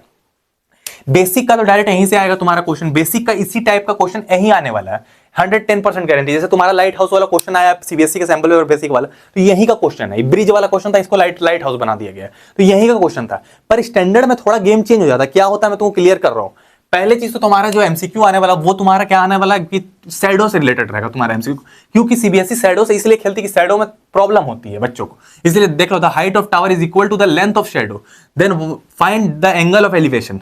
हाइट ऑफ जो टावर है तुम्हारा, वो लेंथ ऑफ शेडो के बराबर है, तो एंगल ऑफ एलिवेशन कितना हो, ये एक्स, तो टेन थीटा तुम लगा लो, टेन थीटा कितना हो जाएगा, tan theta is equal to P by B, perpendicular base 1 हो गया, एक्स बाई एक्स, तो ये इसका टेन 45 कितना हो, 45 डिग्री। तो इस तरीके से तुम्हारा शैडो वाला कोई, इसमें कोई वैल्यू नहीं दिया, बच्चा देख के डर जाएगा, तो बच्चा देख के डर जाएगा तो उसको फायदा हो जाएगा। तो ये स्टैंडर्ड लेवल का क्वेश्चन है। अब मेरे को ये वाला कोई एक्सप्लेन करने का मुझे जरूरत नहीं था, पर शैडो वाला क्वेश्चन आ जाएगा तो बच्चे प्रॉब्लम में पड़ जाते हैं। वो एनसीईआरटी में एक क्वेश्चन दिया हुआ है शैडो वाला क्वेश्चन नंबर 5 या 6 था, तो जो इसमें मैंने सर्कल कर दिया, ये वाला क्वेश्चन तुम बना लेना, इंपॉर्टेंट है। ठीक है, तो ये शैडो वाला। अब स्टैंडर्ड लेवल में थोड़ा अलग सी चीजें भी होती है, मैं तुमको क्लियर करता हूं। स्टैंडर्ड लेवल में तुम्हारा क्या होगा, सबसे इंपॉर्टेंट तुम्हारा, पहले तुम एक चीज इंपॉर्टेंट चीज देख लो, ट्रिग्नोमेट्रिक टेबल। ट्रिग्नोमेट्रिक टेबल इतना इंपॉर्टेंट है भाई, इसमें ट्रिग्नोमेट्रिक टेबल से ही तुम्हारा आने वाला है, इसमें क्वेश्चन कोई भी आएगा ट्रिग्नोमेट्रिक टेबल की जरूरत पड़ेगी, तो ये टेबल तुम देख लो यार, बहुत इंपॉर्टेंट टेबल है। ठीक है, क्लियर, इसको तुमको रट लेना है। पहली चीज तो ये क्लियर हो गई हमारी। दूसरा तुम्हारा ये वाला sine theta, cos theta, tan theta. अब बहुत बच्चे बोलेंगे ना भैया हम कॉट थीटा से भी निकालते हैं, हम सेक थीटा से भी निकालते हैं और हम कोसेक थीटा से भी निकालते हैं। तो ये तीनों रेशियोज तुमको यूज नहीं करने हैं इसमें तुम्हें 3 ही को लेकर चलना, साइन कॉस या टेन, इसी तीनों को लेकर चलना। तुम सेफ रहोगे, बेटर जगह पर रहोगे। ज्यादा तुम लगाओगे तो टीचर भी परेशान होता है इससे, तो तुम कोशिश करना है कि यही तीनों से तुमको निकालना है। ठीक है, क्लियर बात। अभी मुझे 2 रेशियोज की जरूरत है, पी बाई बी की, दोनों मुझे 10 दे रहा था, तो 10 से मैंने निकाल लिया। तो ये तुमको इंपॉर्टेंट चीज है, तो तुमको साइन कॉस या 10 ही लेके चलना है, उसके अलावा तुम्हें दिमाग नहीं लगाना। इस चैप्टर के लिए मैं बात बता रहा हूं। अब क्वेश्चन तुम्हारे आते कैसे, पहले तुम क्लियर कर लो। तुम्हारे क्वेश्चन देखो, कभी भी तुम्हारा एक ट्रायंगल नहीं आएगा पेपर में, जब भी आएगा तुम्हारे 2 ट्रायंगल आएंगे। बेसिक वालों को क्या आएगा, मैं तुमको पहले क्लियर कर रहा हूं। बेसिक वालों को तुम्हारा क्वेश्चन इस तरीके से आएगा कि भाई तुम्हारा एक ट्रायंगल है, एक ट्रायंगल यहां पर है, अब यहां से ये प्लेन है, ये प्लेन यहां से यहां गया, अब इन दोनों के बीच का डिस्टेंस बता दो। डिस्टेंस, तुमने डिस्टेंस निकाल लिया भाई, इसका पी बराबर है। अब तुमने क्या किया, दोनों को माइनस करके इसका तुम बी निकाला, इसका बी निकाला, दोनों को माइनस करके पी निकाल, डिस्टेंस निकाल लिया ये वाला, तो ये डिस्टेंस पता चल गया। अब स्टैंडर्ड वालों का खेल यहाँ चेंज हो जाता है। स्टैंडर्ड वालों की बेसिक का तो सिर्फ डिस्टेंस पूछेगा, स्टैंडर्ड वालों के साथ एक फॉर्मूला इन्वॉल्व हो जाता है। ये फॉर्मूला देखो, speed is equal to distance upon time. भैया कौन सा फॉर्मूला लिख दिया, तो हमारे बुक में भी नहीं है भाई, ये तुम्हारे आ जाता है स्टैंडर्ड वालों के लिए। ये तुम्हारे ये फॉर्मूला तुम्हारा आ जाएगा। बोलेगा कि भैया तुमने डिस्टेंस तो निकाल लिया, मान के चलो 500 मीटर है तुम्हारा डिस्टेंस कवर हुआ है, बोलेगा कि 2 सेकंड में ही 500 मीटर किया। अब 2 सेकंड में इसने कितना डिस्टेंस कवर किया, डिस्टेंस का मतलब इसकी स्पीड क्या थी, प्रॉब्लम ये डिस्टेंस तो इतना कवर किया, स्पीड क्या थी। तो स्पीड तुम्हें कैसे पता चलेगा, डिस्टेंस तुम्हें पता 500 मीटर, इसने 2 सेकंड में कवर किया, तो कितना हुआ 500 अपॉन 2 सेकंड, तो तुम्हारा निकल जाएगा 250 मीटर पर सेकंड, तो तुम्हारा ये डिस्टेंस निकल जाएगा। तो यही डिस्टेंस तुम्हें पूछेगा, ये फॉर्मूला तुम्हें यूज करना रहेगा। मैं क्या कहना चाह रहा हूं तुम समझ रहे हो। तो ये फॉर्मूला तुम ध्यान से देख लो भाई, ये फॉर्मूला तुम्हें नंबर दिलवा के जाएगा। ये 5 नंबर का, ये 4 नंबर का आने वाला, इसमें ये फॉर्मूला इन्वॉल्व होगा, 3 पार्ट्स में रहेगा, ये फॉर्मूला इसमें इन्वॉल्व होगा। तो ये तुम समझ के रखना। पहला ये एंगल्स ऑफ एलिवेशन से रिलेटेड आ सकता है क्वेश्चन। दूसरा क्वेश्चन आ सकता है एंगल ऑफ डिप्रेशन से रिलेटेड। एंगल ऑफ डिप्रेशन मतलब कि कोई टावर पर खड़ा उससे नीचे देख रहा हो, नीचे देख रहा, तुम्हें नीचे वाला ट्रायंगल का यूज करना पड़ेगा। ये पी और ये पी, ये पी और ये पी बराबर होगा, ये बी और ये बी बराबर होगा, और ये थीटा और ये थीटा बराबर होगा, तब तुम नीचे वाले ट्रायंगल से ऊपर वाले ट्रायंगल का निकाल सकते हो। तुम समझ रहे हो मैं क्या बोलना चाह रहा हूं। पर मेन प्रोमिनेंट चीज तुम्हारी क्या होगी, तुम्हारा मेन प्रोमिनेंट चीज होगा 2 ट्रायंगल वाला रिलेशन। 2 ट्रायंगल वाला रिलेशन ही एग्जाम में आएगा, सिंगल ट्रायंगल वाला रिलेशन नहीं आएगा, तुम समझ लेना जब भी आएगा। तो इतनी चीजें तुम्हारी क्लियर हो गई। अब तुमको जब भी क्वेश्चन लगाना रहेगा, तुम एनसीईआरटी के क्वेश्चन ही लगाना है, एनसीईआरटी से बाहर जाएगा ज्यादा तुम फायदा नहीं है। क्वेश्चन आने वाला है एनसीईआरटी से। अभी जहां तक स्टैंडर्ड वाले बच्चों की बात है, उनका क्वेश्चन का लेवल थोड़ा हाई रहेगा। अभी तुम सीबीएसई के सैंपल पेपर में देख लो, एक बर्ड पार हो रहा है, बर्ड, अब बच्चे ने क्रिकेट बॉल से मारा, बर्ड उड़ गया, बर्ड यहां से यहां गया, अब उसने डिस्टेंस कवर किया 500 मीटर। अब 500 मीटर कवर किया तो बोला उसका भैया उसकी स्पीड बता दो, स्पीड कितनी है। तो ये फॉर्मूला वहां पर लग गया। तो स्टैंडर्ड वालों को ये फॉर्मूला जानना जरूरी है। और बेसिक वालों के लिए मैं इतना बता सकता हूं, ये सिर्फ एनसीईआरटी इनफ है बेसिक वालों के लिए, इस चैप्टर के लिए इतना ही इनफ है। अगर तुम इतना कर लेते यार, ये 5 नंबर तुम्हें दिख रहे हैं, ये कोई नहीं रोक पाएगा। तुम मैंने जितना भी चीजें बताई अभी तुम्हें एक्सपीरियंस से बताया, तो इतना अगर तुम कर लेते हो भाई, तुम्हारा हो गया काम। सिर्फ तुम्हें एनसीईआरटी क्वेश्चन लगाना है। स्टैंडर्ड वालों को थोड़ा सा सैंपल पेपर लगा लेना सीबीएसई का। सीबीएसई का सैंपल पेपर सारे सब्जेक्ट सीबीएसई के सैंपल पेपर मैंने लिंक डिस्क्रिप्शन में दे दिया, बिल्कुल फ्री ऑफ कॉस्ट, सारे सब्जेक्ट विद सॉल्यूशन। तुमको इसको यूज कर लेना, उसको लगाओगे तुम तो तुम्हारा बेनिफिट रहेगा। बेसिक वाले भी लगा लेना, सीबीएसई का सैंपल पेपर, और स्टैंडर्ड वाले भी लगा लेना, ठीक है। यही 2 काम करना है तुमको बस, और कुछ नहीं। अब हम लोग आते हैं चैप्टर नंबर 10 सर्कल्स पे। ये चैप्टर बहुत छोटा है यार, पर आता बहुत ज्यादा नंबर का है, तुम्हारे बोर्ड एग्जाम में भी और प्री बोर्ड में भी। कैसे मैं बताता हूँ। सबसे पहले देखो यार, तुम्हारा सर्कल जो चैप्टर नंबर 10 है, ये तुम्हारा 7 नंबर का आता है बोर्ड एग्जाम में। भाई छोटा चैप्टर है, 7 नंबर का आता है, अच्छा चैप्टर है। इसमें एक 3 मार्कर, एक 2 मार्कर और एक 2 एमसीक्यू। तुम्हें याद होगा यार, ट्रिग्नोमेट्री भी हमारे 7 ही नंबर की रहती है, पर क्या सीबीएसई कभी खेल देती है, इसे 6 नंबर का भी दे देती है। तो 6 नंबर भी अच्छा वेटेज रहता है इसके लिए, ठीक है। उसके बाद तुम्हारा क्या, मैंने ये जो वेटेज बताया तुम्हें, ये एक्यूरेट है, 1 नंबर ऊपर नीचे। अब तुम जोड़ने मत लगाना कि भाई 80 में मैं जोड़ के निकालूंगा। मैंने बताया तुम्हें मैक्सिमम, हो सकता है एक नंबर किसी में ज्यादा हो गया, हो सकता है किसी में 1 नंबर कम आ गया, मतलब कि वही रहता है। जैसे मैंने तुम्हें इसमें 7 बताया, तो मैक्सिमम 6 रह सकता है, या तुम्हारा 8 भी रह सकता है। तो 1 नंबर ऊपर नीचे हो सकता है, किसी किसी चैप्टर में हो सकता है, सब में नहीं। जैसे रियल नंबर में 6 है तो 6 ही रहेगा, समझ गए तुम इतनी बात। सब में ऐसा नहीं होता, किसी किसी में होता है, सब में नहीं। कहीं मुझे 5 सालों का एक्सपीरियंस है, इसलिए मैं जो बताता हूँ एक्यूरेट है 110%, ठीक है। फिर तुम्हारा एक क्वेश्चन देखो, सबसे पहले सर्कल से तुम्हारे ये 2 क्वेश्चन। पहला question, 2 tangent TP and Q drawn to a circle and external point T, prove that angle P T Q is equal to 2PQ। भाई ये हर बार बोर्ड में आने वाला क्वेश्चन है। मैं जिस साल बोर्ड में था उस साल ये क्वेश्चन आया था। इस बार सीबीएसई के सैंपल पेपर में दिया, स्टैंडर्ड वाले सीबीएसई के स्टैंडर्ड वाले सैंपल पेपर में दिया। भाई इस बार भी ये बोर्ड में आ सकता है, तो ये क्वेश्चन को तुम देख लो भाई, ये बोर्ड में आने वाला है इस बार, स्टैंडर्ड में भी या बेसिक में भी, दोनों में से किसी में भी आ सकता है, इस बार की गारंटी है। और दूसरा क्वेश्चन तुम्हारा देख लो, ये circle touches all 4 sides of quadrilateral ABCD, ये वाला क्वाड्रिलेटर जो तुम्हें दिख रहा है। उसके बाद क्या, prove that AB + CD = AD + BC। ये भी बोर्ड में आने वाला क्वेश्चन है, उससे कम इंपॉर्टेंट है पर इंपॉर्टेंट है इस बार भी, तुम्हारे सीबीएसई के सैंपल पेपर में दिया हुआ बेसिक के, ठीक है। बेसिक के सैंपल पेपर में दिया हुआ सीबीएसई के। उसके अलावा तुम्हारा क्या, ये इसका फिगर है, ये फिगर तुम्हें मिलेगा नहीं, मैंने तुम्हारे लिए बना दिया। एनसीईआरटी का ये क्वेश्चन है, एनसीईआरटी के एक्सरसाइज का क्वेश्चन है, मैंने तुम्हें यहाँ दे दिया है। ये जो क्वेश्चन है इसमें तुम्हें क्या करना है, ये तो फिगर नहीं मिलेगा ABCD है, ये जो टच कर रहा है PQR से, अब ये बराबर, ये बराबर, दोनों टेंजेंट है बराबर, ये टेंजेंट बराबर, ये टेंजेंट बराबर, ये बराबर, सबको इक्वल टू करके तुम प्रूव कर सकते हो आराम से, बहुत इजी प्रूव करना। पर तुम्हें ये फॉर्मूला पता होना चाहिए। ये फिगर तुमने बना लिया, तुमने प्रूव कर लिया। सर्कल में यही चीज है, अगर तुम फिगर बना पाओगे तो तुम प्रूव कर पाओगे। तीसरा क्वेश्चन तुम्हारा, एक और क्वेश्चन तुम्हारा ये भी देखो, इस बार सीबीएसई के सैंपल में, the length of a tangent from a point A to distance 5 centimetre to centre and 4 centimetre find the radius of the circle. इसमें क्या है ना यार, मैं तुमको पहले क्लियर कर दूं, ये वाला तुम्हारा पाइथागोरस थ्योरम लगा, पहले तुम्हारा फिगर बनेगा और पाइथागोरस थ्योरम लगा के तुम्हें निकालना पड़ेगा ये वाला। ये सीबीएसई के सैंपल पेपर का क्वेश्चन है, इसलिए मैं तुमको बोल रहा हूं कि भाई स्टैंडर्ड हो तुम्हारे या बेसिक हो। अगर तुम्हारे पास टाइम है, नहीं है तो इतना क्वेश्चन तुम्हारे लिए इनफ है तो तुम एक बार सीबीएसई सैंपल पर अलग से भी लगा लेना। मैंने पूरी कोशिश की कि तुम्हें दे देने की। अगर तुम्हारे पास टाइम नहीं तो तुम सिर्फ एनसीईआरटी लगाओगे, यही क्वेश्चन करोगे जो मैंने दे रहा हूं। एनसीईआरटी मत करना, अगर टाइम नहीं है तो। टाइम है तो एनसीईआरटी और सीबीएसई के सैंपल पेपर कर लेना। भाई तुम्हारा क्लास का टॉपर ना सोचता रह जाएगा कि भाई कहां से ये बंदा कहां से पढ़ रहा है, क्या कर रहा है, जो मेरे को पीछे छोड़ दिया। वो चीजें तुम्हें सारे सब्जेक्ट में वो चीजें मैं तुम्हें करवा रहा हूं। तुम्हारे क्लास का टॉपर ना सोचता रह जाएगा भैया पढ़ कहां से रहा है, कर क्या रहा, सब सब्जेक्ट में टॉप कैसे करने लगा, वो सोचने लगेगा। इसलिए मैं बोल रहा हूँ चैनल को सब्सक्राइब कर लो यार, क्योंकि तुम ऐसे ही टॉपर बनने वाले हो। मैं सब लिख ही कर दूंगा तो तुम आराम से पेपर में लिख लोगे।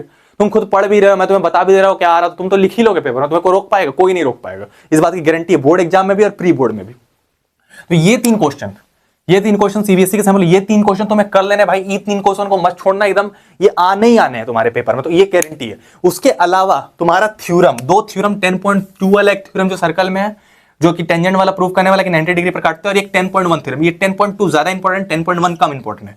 10.2 तुम्हें करना है, 10.1 भी करना है। 10.2 ज्यादा इंपॉर्टेंट, दोनों का प्रूविंग तुम्हें आना चाहिए। कभी कभी सीबीएसई पूछ लेती है, बेसिक वालों को तो ज्यादा इंपॉर्टेंट हो जाता है।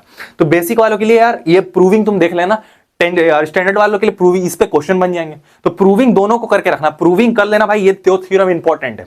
ठीक है, इतना अगर तुम कर लोगे भाई एकदम तुम टॉपर की कैटेगरी में आने लगे। उसके अलावा तुम्हारे कुछ क्वेश्चन तुम्हारे एक्सरसाइज 10.1 के ये तीन क्वेश्चन जिसमें मैंने सर्कल करना तुम्हें सब है, जिसमें सर्कल किया वो मोर इंपॉर्टेंट है, मतलब वो बोर्ड में छपने ही वाला है, प्री बोर्ड में छपने ही वाला है, इस बात की गारंटी है। प्री बोर्ड में नहीं तो बोर्ड में तो छपेगा ही छपेगा, इस बात की गारंटी है, मैं तुम्हें बता दे रहा हूं।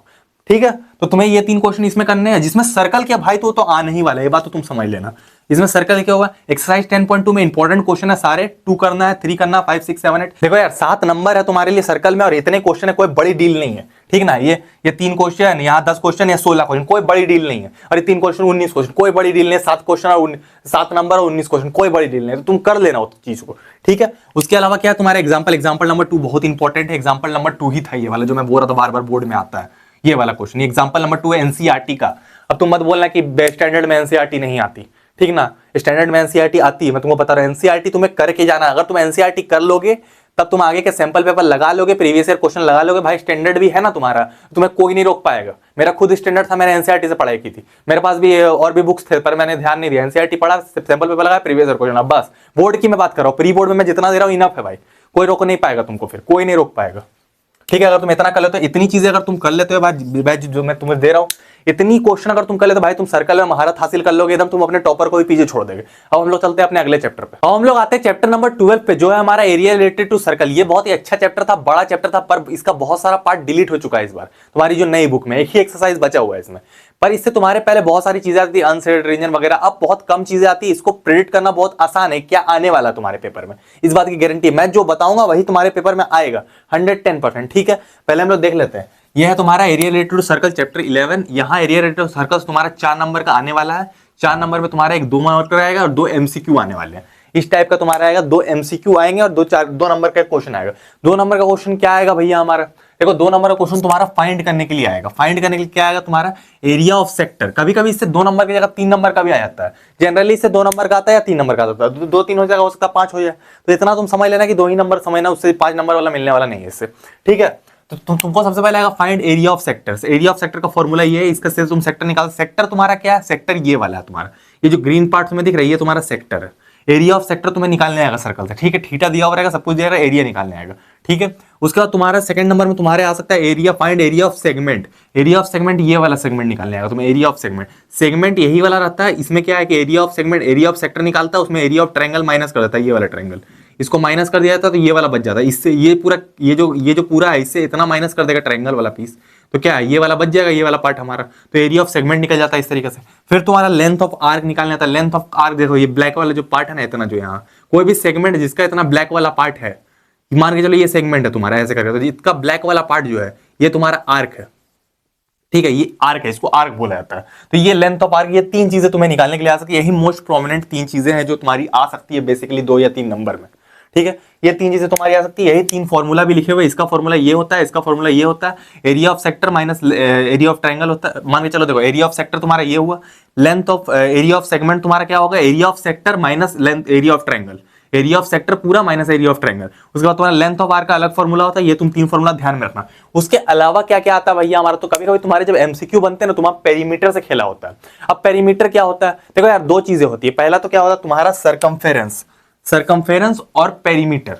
पेरीमीटर और सरकमफेरेंस एक ही चीजें होती है, बोला अलग तरीके से जाता है। सर्कल को मान के चलो, ये सर्कल है, मैं तुम्हें एक रस्सी दूंगा, मैं तुम्हें बोलूंगा इसका उसको गोल नाप दो, तो गोल नापोगे तो मान के चलो 10 सेंटीमीटर यहाँ से स्टार्ट हुई, यहाँ के 10 सेंटीमीटर रुकी, तो ये तुम्हारा सरकमफेरेंस हो गया सर्कल का। जितनी लंबी रस्सी है उसका जितना उसका कॉर्नर है, मतलब घूम के यहाँ तक आई तो 10 सेंटीमीटर है। यही जब स्क्वायर की बात की जाती है तो वही रस्सी को जब हम लोग नापेंगे तो जब उसका पेरीमीटर बोलेंगे तब स्क्वायर का सरकमफेरेंस को पेरीमीटर बोला जाता है। मतलब कि सर्कल में उसको सरकमफेरेंस बोला जाता है और स्क्वायर में आके उसको पेरीमीटर बोला जाता है। तो यही डिफरेंस होता है, दो चीजें होती है। ठीक है, तुम्हें एक और चीज इंपॉर्टेंट है कि तुम्हें एरिया ऑफ सर्कल पता रहना चाहिए। कभी कभी तुम्हारा क्वेश्चन क्या आ जाता है कि तुम्हारा एरिया ऑफ सर्कल और एरिया ऑफ स्क्वायर इक्वल है, या एरिया ऑफ सर्कल और पेरीमीटर ऑफ सर्कल इक्वल है, तब तुम्हें रेडियस बताना है। तो तुम्हें आर तुम निकाल सकते हो, तुमको दोनों को फॉर्मूला पता होना चाहिए। एरिया ऑफ सर्कल भी पता रहना चाहिए तुम्हारा, और तुम्हारा ये क्या आपका नाम क्या है, ये सरकमफेरेंस ऑफ सर्कल भी पता नहीं। तुम्हें दोनों चीजें पता रहनी चाहिए, तभी तुम निकाल पाओगे। तो जो भी चीजें मुझे लगता था कि आ सकती है मैं तुम्हें बता दे रहा हूं। और एक तुम्हारा कंसेप्ट रहता है शेडेड रीजन, अनशेडेड रीजन, तो वो तो तुम्हारे कोर्स से बाहर हो गया, तो बहुत कम चीजें बची। इससे अच्छा तुम प्रिडिक्ट कर पाओगे। क्वेश्चन तुम्हारे बने कहां, मैं ये भी क्लियर कर दूंगा। पहले तुमको फॉर्मूला दिखा देता हूं। तो एरिया ऑफ ट्रायंगल तुम्हें फॉर्मूला ये देख लेना, half way side. Area of circle देख लेना है, एरिया ऑफ स्क्वायर देख लेना है, साइड का स्क्वायर, और पेरीमीटर ऑफ स्क्वायर देख लेना। बस पेरीमीटर ऑफ स्क्वायर और सरकमफेरेंस ऑफ सर्कल, ये 4 और ये 8 फॉर्मूला, इसी के बीच से तुम्हारा क्वेश्चन बनने वाला है। इससे बाहर कुछ भी नहीं बनेगा, इस बात की गारंटी है। अब तुम्हारे क्वेश्चन बने कहां से भैया, हम प्रैक्टिस कहां से करेंगे क्वेश्चन। देखो यार, क्वेश्चन जनरली तुम्हारा स्टैंडर्ड हो या बेसिक हो, मैं यही गारंटी ले सकता हूं कि तुम्हारी एनसीईआरटी की बुक से ही बनी, क्योंकि एनसीईआरटी की बुक में अच्छे लेवल के क्वेश्चन है। बेसिक लेवल के तो है ही, स्टैंडर्ड लेवल तक के क्वेश्चन है। इसलिए मैं तुमको रिकमेंड करूंगा तुम एनसीईआरटी से ही इसके क्वेश्चन बनाओ, वो ज्यादा बेटर रहेगा। और कम पड़े तो सीबीएसई के सैंपल पेपर डिस्क्रिप्शन में मैंने दे ही रखे लिंक विद सॉल्यूशन, तो वो भी तुम कर सकते हो। उसमें क्या तुम्हारा शेडेड रीजन अनशेडेड रीजन है, लेकिन ये तुम्हारा पेपर में आने वाला नहीं, क्योंकि वो अभी कोर्स से बाहर है। ठीक ना, तो ये तुम समझ लेना। तो तुम्हारा क्या है क्वेश्चन नंबर एक्सरसाइज तुम 11.1 में तुम्हारा देख लो। 11.1 क्वेश्चन नंबर 2, 3, 4, 5, 6, 7, 8, 9, 10, 11, 12, 13 जो भी क्वेश्चन मैंने दे रखे भाई, तुम आंख मूंद के उसको लगा लेना। इतना तुम लगा लोगे, ये चैप्टर तुम्हारे लिए हलवा बन जाएगा, कुछ नहीं बचेगा, क्योंकि इससे बाहर आने का ही नहीं, कुछ नहीं आने वाला इसके बाहर। तो यही तुम्हारा आने वाला मेन, तुम्हारी कुछ चीजें रहेगी, sector, area of sector, segment और लेंथ ऑफ आर्क, ये 3 चीजें। तो ये एक्सरसाइज तुम लगा रहे हो, ये एग्जाम्पल इंपॉर्टेंट है। एग्जाम्पल 1 और 2 दोनों तुम लगा लेना। इतनी चीजें अगर तुम कर लोगे भाई, इस चैप्टर में भी तुम्हें महारत हासिल हो जाएगी, एकदम महारत हासिल हो जाएगी। ये कुछ नहीं है अब।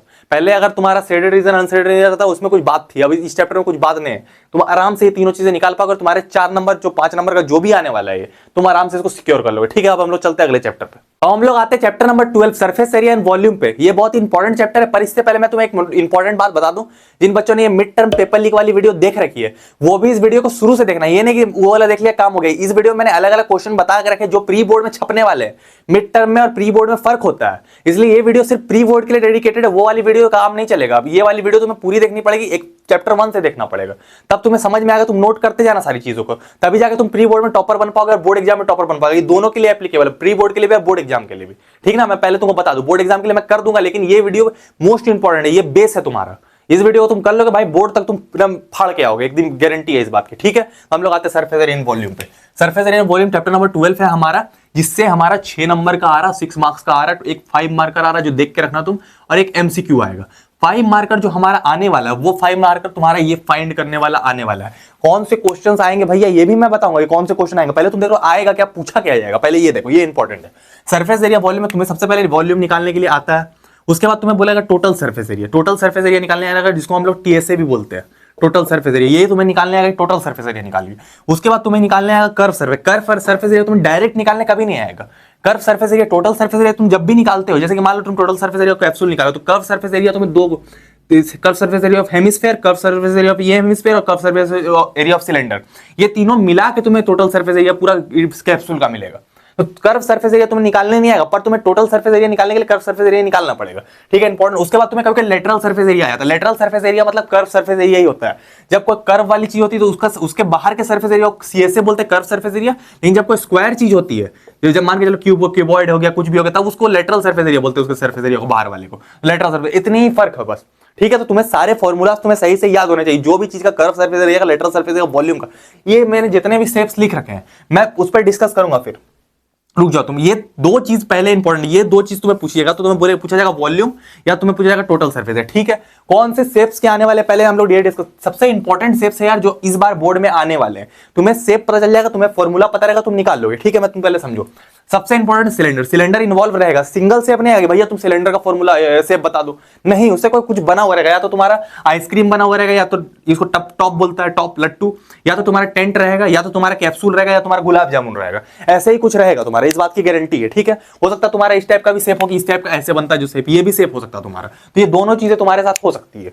और हम लोग देख लेते हैं मोस्ट इंपॉर्टेंट शेप जो आने वाला है हमारा। तो पहला तो तुम्हारा सिलेंडर हो गया, सिलेंडर तुम्हारा आना ही आला है पेपर में, मिक्स करके आएगा, कॉम्बिनेशन ऑफ शेप्स आएगा, एक सिंगल शेप नहीं आएगा। उससे तुम्हारा सिलेंडर के बाद तुम्हारा कौन सबसे इंपॉर्टेंट है, फिर तुम्हारा हेमिस्फीयर। ये तीन शेप तुम देख लो भाई, ये तीन शेप में तुम्हारा छपना ही छपना। चौथा इंपॉर्टेंट शेप है हमारा क्यूब, और पांचवा क्यूबॉइड। इस सर्कल का चांसेस कम रहे, स्फीयर का चांसेस कम रहता है, फिर भी आ सकता है। तो ये छेओ का फॉर्मूला, एक फ्रस्टम भी हुआ करता था, वो ऑफ कोर्स में नहीं है, जिनके पास पुरानी बुक है भाई फ्रस्टम मत पढ़ना तुम, बाल्टी जो होता है, गिलास होता है पानी वाला, वो नहीं पढ़ना तुम, ठीक है। तो ये 6 शेप में से कोई भी आ सकता है तुम्हारे, ये तीन वाले, ये ऊपर के तीन सबसे मोस्ट इंपॉर्टेंट है, सिलेंडर, कोन, हेमिस्फीयर और एक क्यूब और एक क्यूबॉइड। स्फीयर कम आता है, स्फीयर भी आ सकता है, ठीक है। इतने शेप इंपॉर्टेंट है। इससे को तुम्हारा क्या है, एक देखो यार तुम्हारा टेंट वाला क्वेश्चन आता है, पर देखो जब बेसिक में मामला रहेगा, तो बेसिक में मामला ऐसा रहेगा भैया कैप्सूल है, इसका तुम टीएसए बता दो, टोटल सरफेस एरिया बता। टोटल सरफेस तुम बता दो कि total surface area of capsule क्या होता है, कर्व सरफेस एरिया ऑफ ये, कर्व सरफेस एरिया ये, तो दो curve surface area of hemisphere plus curve surface area of cylinder.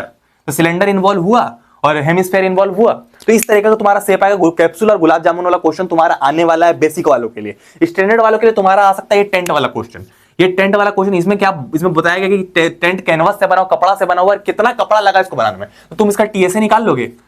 और उसके बाद बोला था कपड़े की कॉस्ट इतनी है, तो तुम कॉस्ट से मल्टीप्लाई कर दो, तो इतना मीटर का तुम्हारा कॉस्ट आया। तो टीएसए निकालने के बाद कॉस्ट लो, टीएसए निकालने के लिए क्या तुम्हारा, तुम्हें सीएसए ऑफ कोन निकालना पड़ेगा और सीएसए ऑफ सिलेंडर निकालना पड़ेगा। ये दो चीजें तुम्हें निकालनी पड़ेगी, तो तुम्हारा टीएसए निकल, टीएसए इंपॉर्टेंट है। उसके बाद तुम्हारा वॉल्यूम, एक गुलाब जामुन वाला क्वेश्चन, उसमें तुम्हारा वॉल्यूम निकालना पड़ेगा। तो यही फॉर्मूला है, कैप्सूल का वॉल्यूम चाहिए तुम्हें।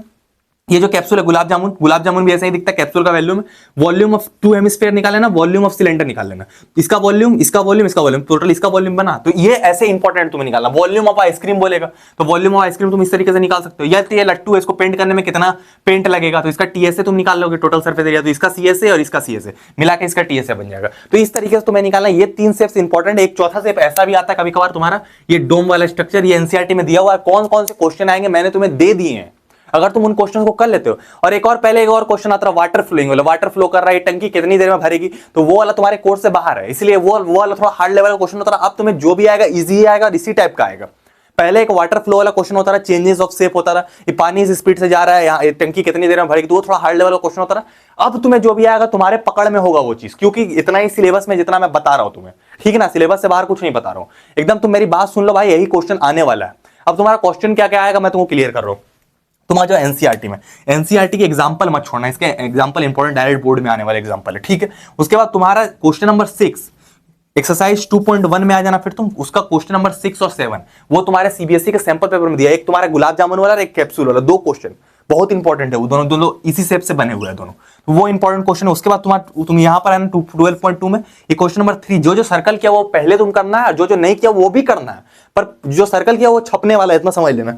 इसका क्वेश्चन नंबर 3 और 5, क्वेश्चन नंबर 3 बहुत इंपॉर्टेंट है, एक टेंट वाला एक क्वेश्चन है, वो भी बहुत इंपॉर्टेंट है, ठीक है। टेंट वाला क्वेश्चन यहां पर था, ये गुलाब जामुन वाला क्वेश्चन है, तो ये सारे क्वेश्चन बहुत इंपॉर्टेंट है। एक लेड शॉट वाला क्वेश्चन है, ये गोली वाला जो छोटा छोटा गोली है, इसमें पानी भरेगा तो कितनी देर लगेगी, तो वो भी क्वेश्चन इंपॉर्टेंट देख लेना। एनसीईआरटी मैंने सारे क्वेश्चन दिया। अगर तुम इतने क्वेश्चन कर लेते हो भाई, तुम्हें कोई नहीं रोक पाया कर्व सरफेस एरिया में, तुम्हें मतलब कि वॉल्यूम सरफेस एरिया में, इतनी तुम जान लेना। अगर तुम इतना क्वेश्चन कर लेते हो और मैंने जो बताया वो समझ लेते हो। एक और चीज तुम्हारी आती है, ये तुम्हारा था स्लैंट हाइट वाला कॉन्सेप्ट। स्लांट हाइट क्या होता है, तुम्हें इसका सिर्फ हाइट दिया रहेगा, मान के चलो तुम्हारा टेंट है तो तुम्हारे टेंट का सिर्फ हाइट दिया, तुम्हें चाहिए एल स्लांट हाइट, तभी तुम इसका सीएसए निकाल पाओगे। तो स्लांट हाइट निकालने के लिए ये फॉर्मूला लगता है, तुम्हें हाइट मिलेगा रेडियस मिलेगा, तो ये फॉर्मूला निकाल के तुम एल निकाल सकते हो। एल निकालोगे तभी तुम निकाल पाओगे इसका curve surface area. Curve surface area निकालोगे तब तभी ना तुम टोटल सरफेस एरिया, इसका कर्व सरफेस एरिया, इसका कर्व तब इसका टोटल सरफेस एरिया। इसलिए स्टैंडर्ड वालों के लिए इंपॉर्टेंट है ये, देखो स्लांट हाइट का ये फॉर्मूला याद रखना है तुम। अब बाकी तुम्हें जितना भी वॉल्यूम और कर्व सरफेस एरिया, दो चीजें तुम्हें हमेशा याद होनी चाहिए। कोई भी शेप हो, जितना भी शेप हो, इसका वॉल्यूम और एक कर्व सरफेस एरिया सीएसए,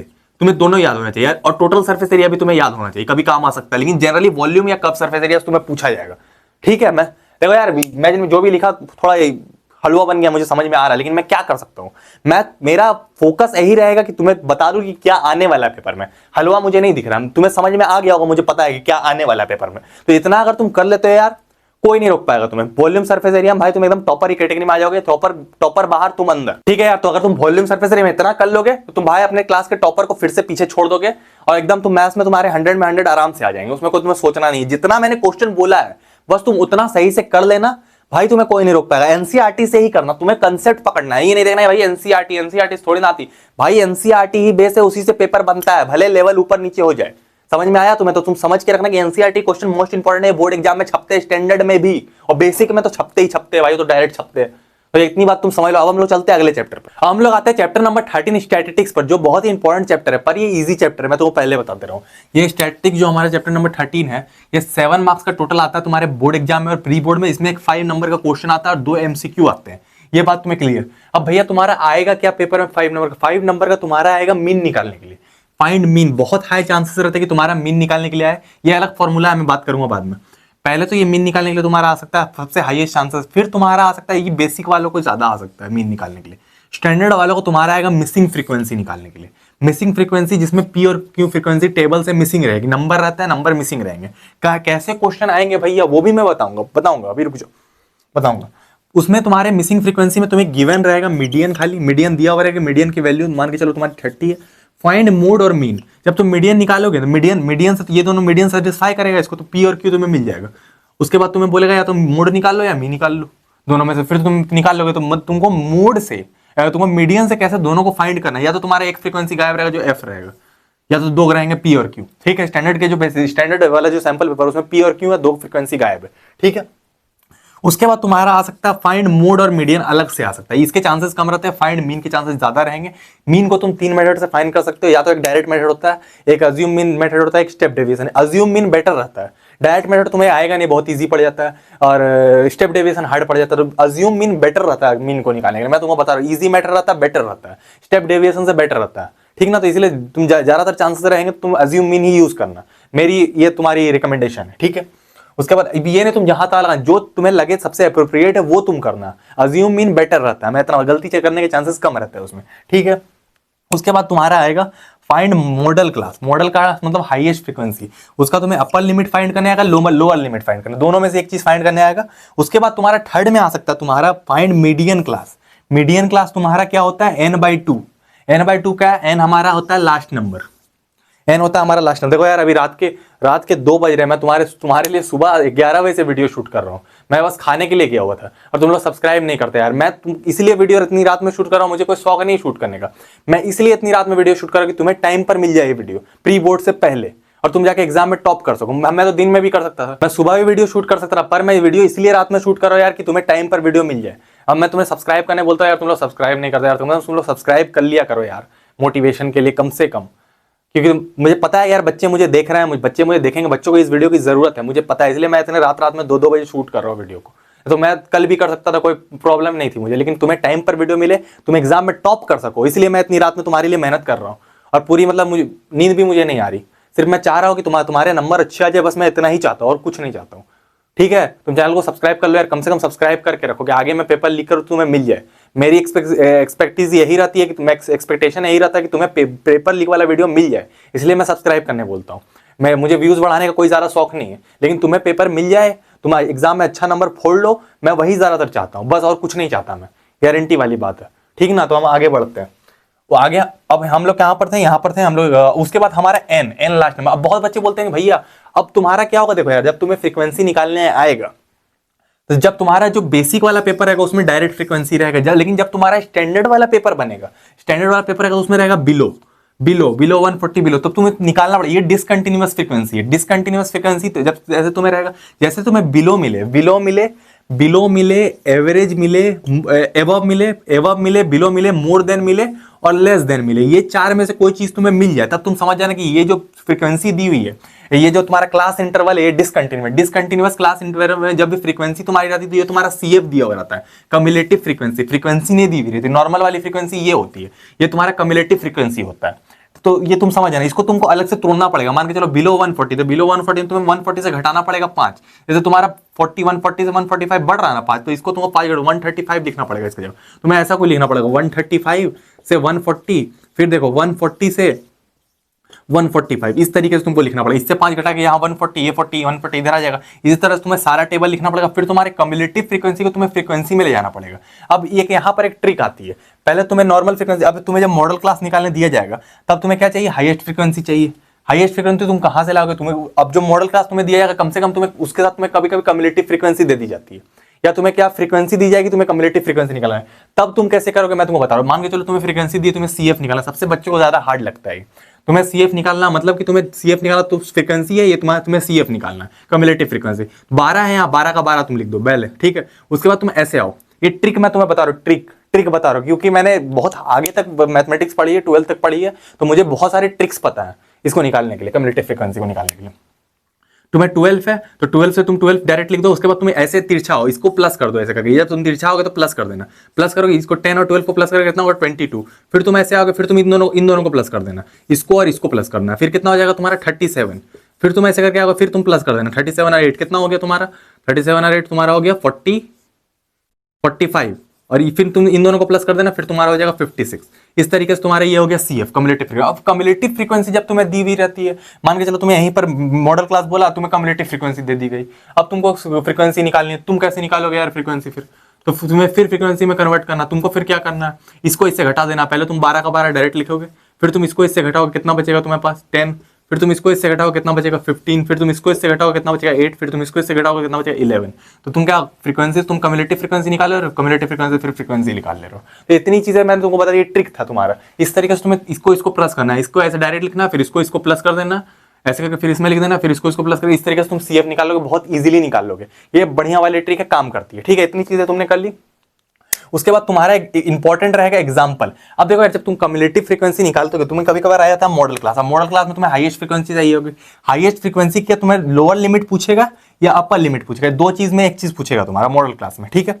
उसके बाद तुम्हें जब भी निकालना रहेगा हाईएस्ट फ्रीक्वेंसी की फ्रीक्वेंसी निकालनी पड़ेगी, मतलब कम्युलेटिव फ्रीक्वेंसी से फ्रीक्वेंसी चेंज करना पड़ेगा, ये तुम्हें बार बार करना पड़ेगा, ठीक है। उसके बाद तुम्हारा मीडियन क्लास जो n/2 क्या है, लास्ट नंबर, लास्ट का जैसे कि कम्युलेटिव फ्रीक्वेंसी का जो लास्ट नंबर होता है ना, इसको हम लोग n बोलते हैं। ये जो 56 तुम्हारा आया है, जो कम्युलेटिव फ्रीक्वेंसी का लास्ट नंबर n, तो n/2 से जब तुम्हारा मीडियन क्लास, जब तुम्हें बोलेगा मीडियन क्लास निकालने के लिए n/2 से, जब तुम्हारा जो n/2 की जो वैल्यू मान के चलो 28 है, तो उससे nearest greater CF, nearest greater मान के चलो तुम्हारा 28 आया, तो इससे नियरेस्ट ग्रेटर सीएफ 28 से ग्रेटर क्या 37, तो इसका जो फ्रीक्वेंसी तुम्हारी रहेगी वो तुम्हारा रहेगा ये मॉडल मीडियन क्लास, उसकी क्लास, तो उसकी मीडियन क्लास, तो मतलब कि 37 की जो यहाँ पर क्लास लिखी हुई रहेगी, जो भी लिखी हुई रहे वो तुम्हारा रहेगा मीडियन क्लास, ठीक है। इतना तुम्हारा क्लियर हो गया। इतना अगर तुम कर लेते हो यार, ये जो भी चीजें मैंने तुम्हें बताई, ये जो मीडियन क्लास बिलो वगैरह, ये तुम्हारा एमसीक्यू में आएगा। मेन जो 5 नंबर का तुम्हारा मटेरियल रहता है 5 मार्कर, वो तुम्हारा यहाँ से आने वाला है, ये 3 गो से, पहले 3 गो से, बाकी ये दोनों तुम्हारा एमसीक्यू बन सकता है, ठीक है। और तुम्हारा इंपॉर्टेंट क्या क्या भैया, तुम्हें क्वेश्चन कौन कौन से इंपॉर्टेंट करने, वो तुम्हें एनसीईआरटी से ही करने, स्टैंडर्ड हो या बेसिक हो, एनसीईआरटी से ही करने। एनसीईआरटी से कहां से करना है, तुम्हें एग्जांपल ले लेने। एग्जांपल क्या तुम्हारा 1, 2, 3, 5 और ये 8 तो तुम्हारा सैंपल पेपर में बहुत इंपॉर्टेंट है, ठीक है।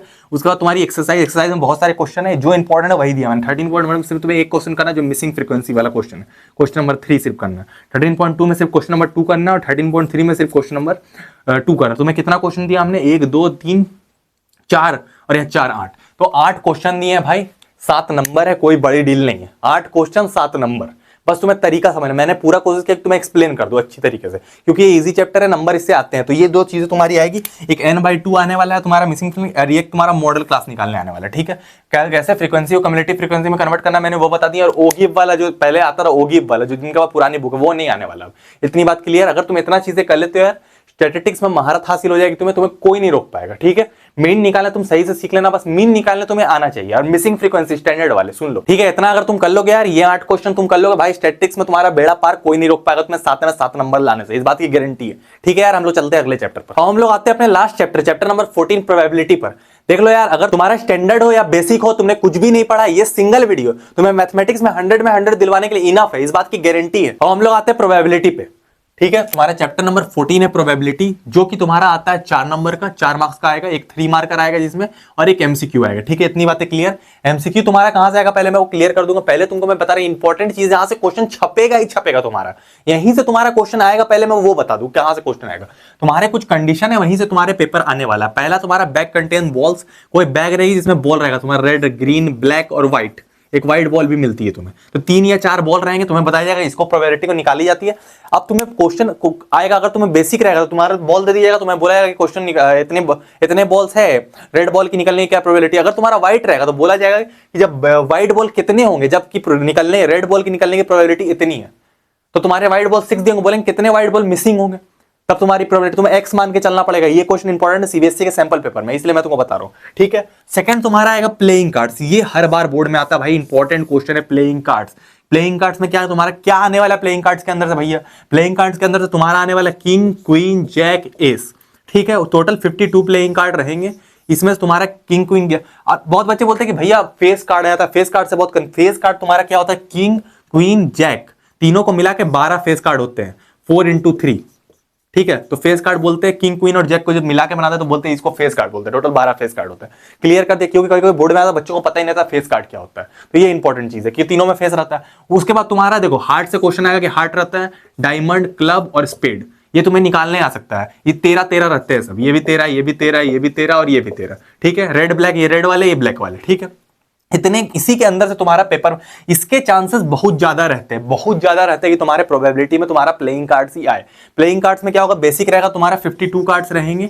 अगर तुम्हारा स्टैंडर्ड में यही क्वेश्चन आता है तो 52 में तुम्हारे कुछ कार्ड्स निकाल दिए जाएंगे। हो सकता है तुम्हारा जैक निकाल दिया जाए, हो सकता है तुम्हारा एक स्पेड निकाल दिया जाए। ठीक है, स्पेड पूरा निकल दे, स्पेड निकलेगा 13 कार्ड्स निकल जाएंगे वहां से। तो ये चीजें इंपॉर्टेंट है, तुम्हें ध्यान में रखना है क्या निकलता है क्या रहता है, सारी चीजें तुम्हें ध्यान में रखनी है। उसके बाद तुम्हें बनाना है ये वाला, ये जो प्लेइंग कार्ड वाला कॉन्सेप्ट है ये हर साल बोर्ड में आता है, इस बार भी आने वाला है। ठीक है, इतनी बातें क्लियर हो गई हमारी। उसके बाद तुम्हारा डाइस, उसके बाद तुम्हारा आ सकता है डाइस वाला, डाइस थ्रोन, पासा, इस तरह का जो पासा होता है ना वो वाला, यहां पर जो पासा रहता है ये वाला पासा, ये पासा डाइस थ्रोन। या तो तुम्हें 1 डाइस थ्रोन आएगा, इसका तुम्हें निकालना पड़ेगा, या 1 से 6 तक तुम्हें निकलता है इसका डाइस, दोनों का तुम्हें आना चाहिए। तो तुम्हें कितने आउटकम्स आते हैं, 36 आउटकम्स आते हैं, ये तुम्हें आना चाहिए। 2 डाइस थ्रोन ज्यादा आता है स्टैंडर्ड पेपर में, तुम समझ लेना। ये तो 36 आउटकम होंगे, 13 आने की प्रोबेबिलिटी क्या, मैं जब बोर्ड में था तो डाइस वाला आया था और उसमें बताया गया था 13 आने की प्रोबेबिलिटी, 13 आने की प्रोबेबिलिटी ही नहीं होती, और मैं पूरा आउटकम निकाल दिया। अब बाद में पता चला भाई ये तो 12 तक ही आएगा 2 डाइस है, तो क्या ही बताऊं मैं, निकालने के बाद आंसर सही हो गया पर घुमा देते हैं बोर्ड वाले, इतनी गारंटी है। ठीक है, कभी कभार घुमा देता है, मेरे को याद आ गया इसलिए मैं फिर तुम्हारा कॉइन टॉस आ सकता है। कॉइन टॉस तुम्हारा 1, 2 या कभी कोई 3 कॉइन टॉस भी आते हैं। जनरली 2 या 3 रहेंगे, बेसिक हो या स्टैंडर्ड हो। तो यही 4 जो कंडीशन है ये तुम्हारी बन सकती है, इसके अलावा तुम्हारी कोई कंडीशन बन ही नहीं सकती। बन सकती है तो तुम्हारा एक फॉर्मूला रहेगा, मैं तुमको पहले क्लियर कर दूं। मेन तुम्हारा फॉर्मूला ये वाला है, probability of an event is equal to number of outcome favourable to E is equal to upon total number of out. ये फॉर्मूला तुम्हारा पूरा प्रोबेबिलिटी में यही फॉर्मूला चलेगा।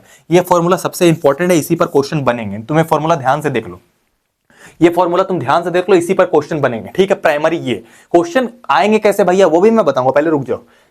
तुम्हारा एक और फॉर्मूला होता है, और ये जो प्रोबेबिलिटी रहती है तुम्हारा हमेशा 0 से कम रहता है, और ग्रेटर देन इक्वल टू 0 रहता है, और स्मॉलर देन इक्वल टू 1 रहता है। मतलब कि ना ये 0 से कम हो सकता है ना 1 से ज्यादा हो सकता है। तुम्हारा प्रोबेबिलिटी 1 होगा, 0 हो सकता है, और इसके बीच में हो सकता है, बस। तो ये तुम्हारा एमसीक्यू इससे बनेगा, इसलिए मैं तुमको बता दे रहा हूं कि इससे एमसीक्यू बन सकता है तुम्हारा। ठीक है, कॉपी पेन लेके नोट भी कर लो यार, जो भी चीजें बताई नोट कर लिया करो। ठीक है, उसके बाद तुम्हें ही बेनिफिट मिलेगा इससे, टोटल नोट कर लिया करो जो भी चीजें मैंने बताई वीडियो को शुरू से स्टार्ट करके।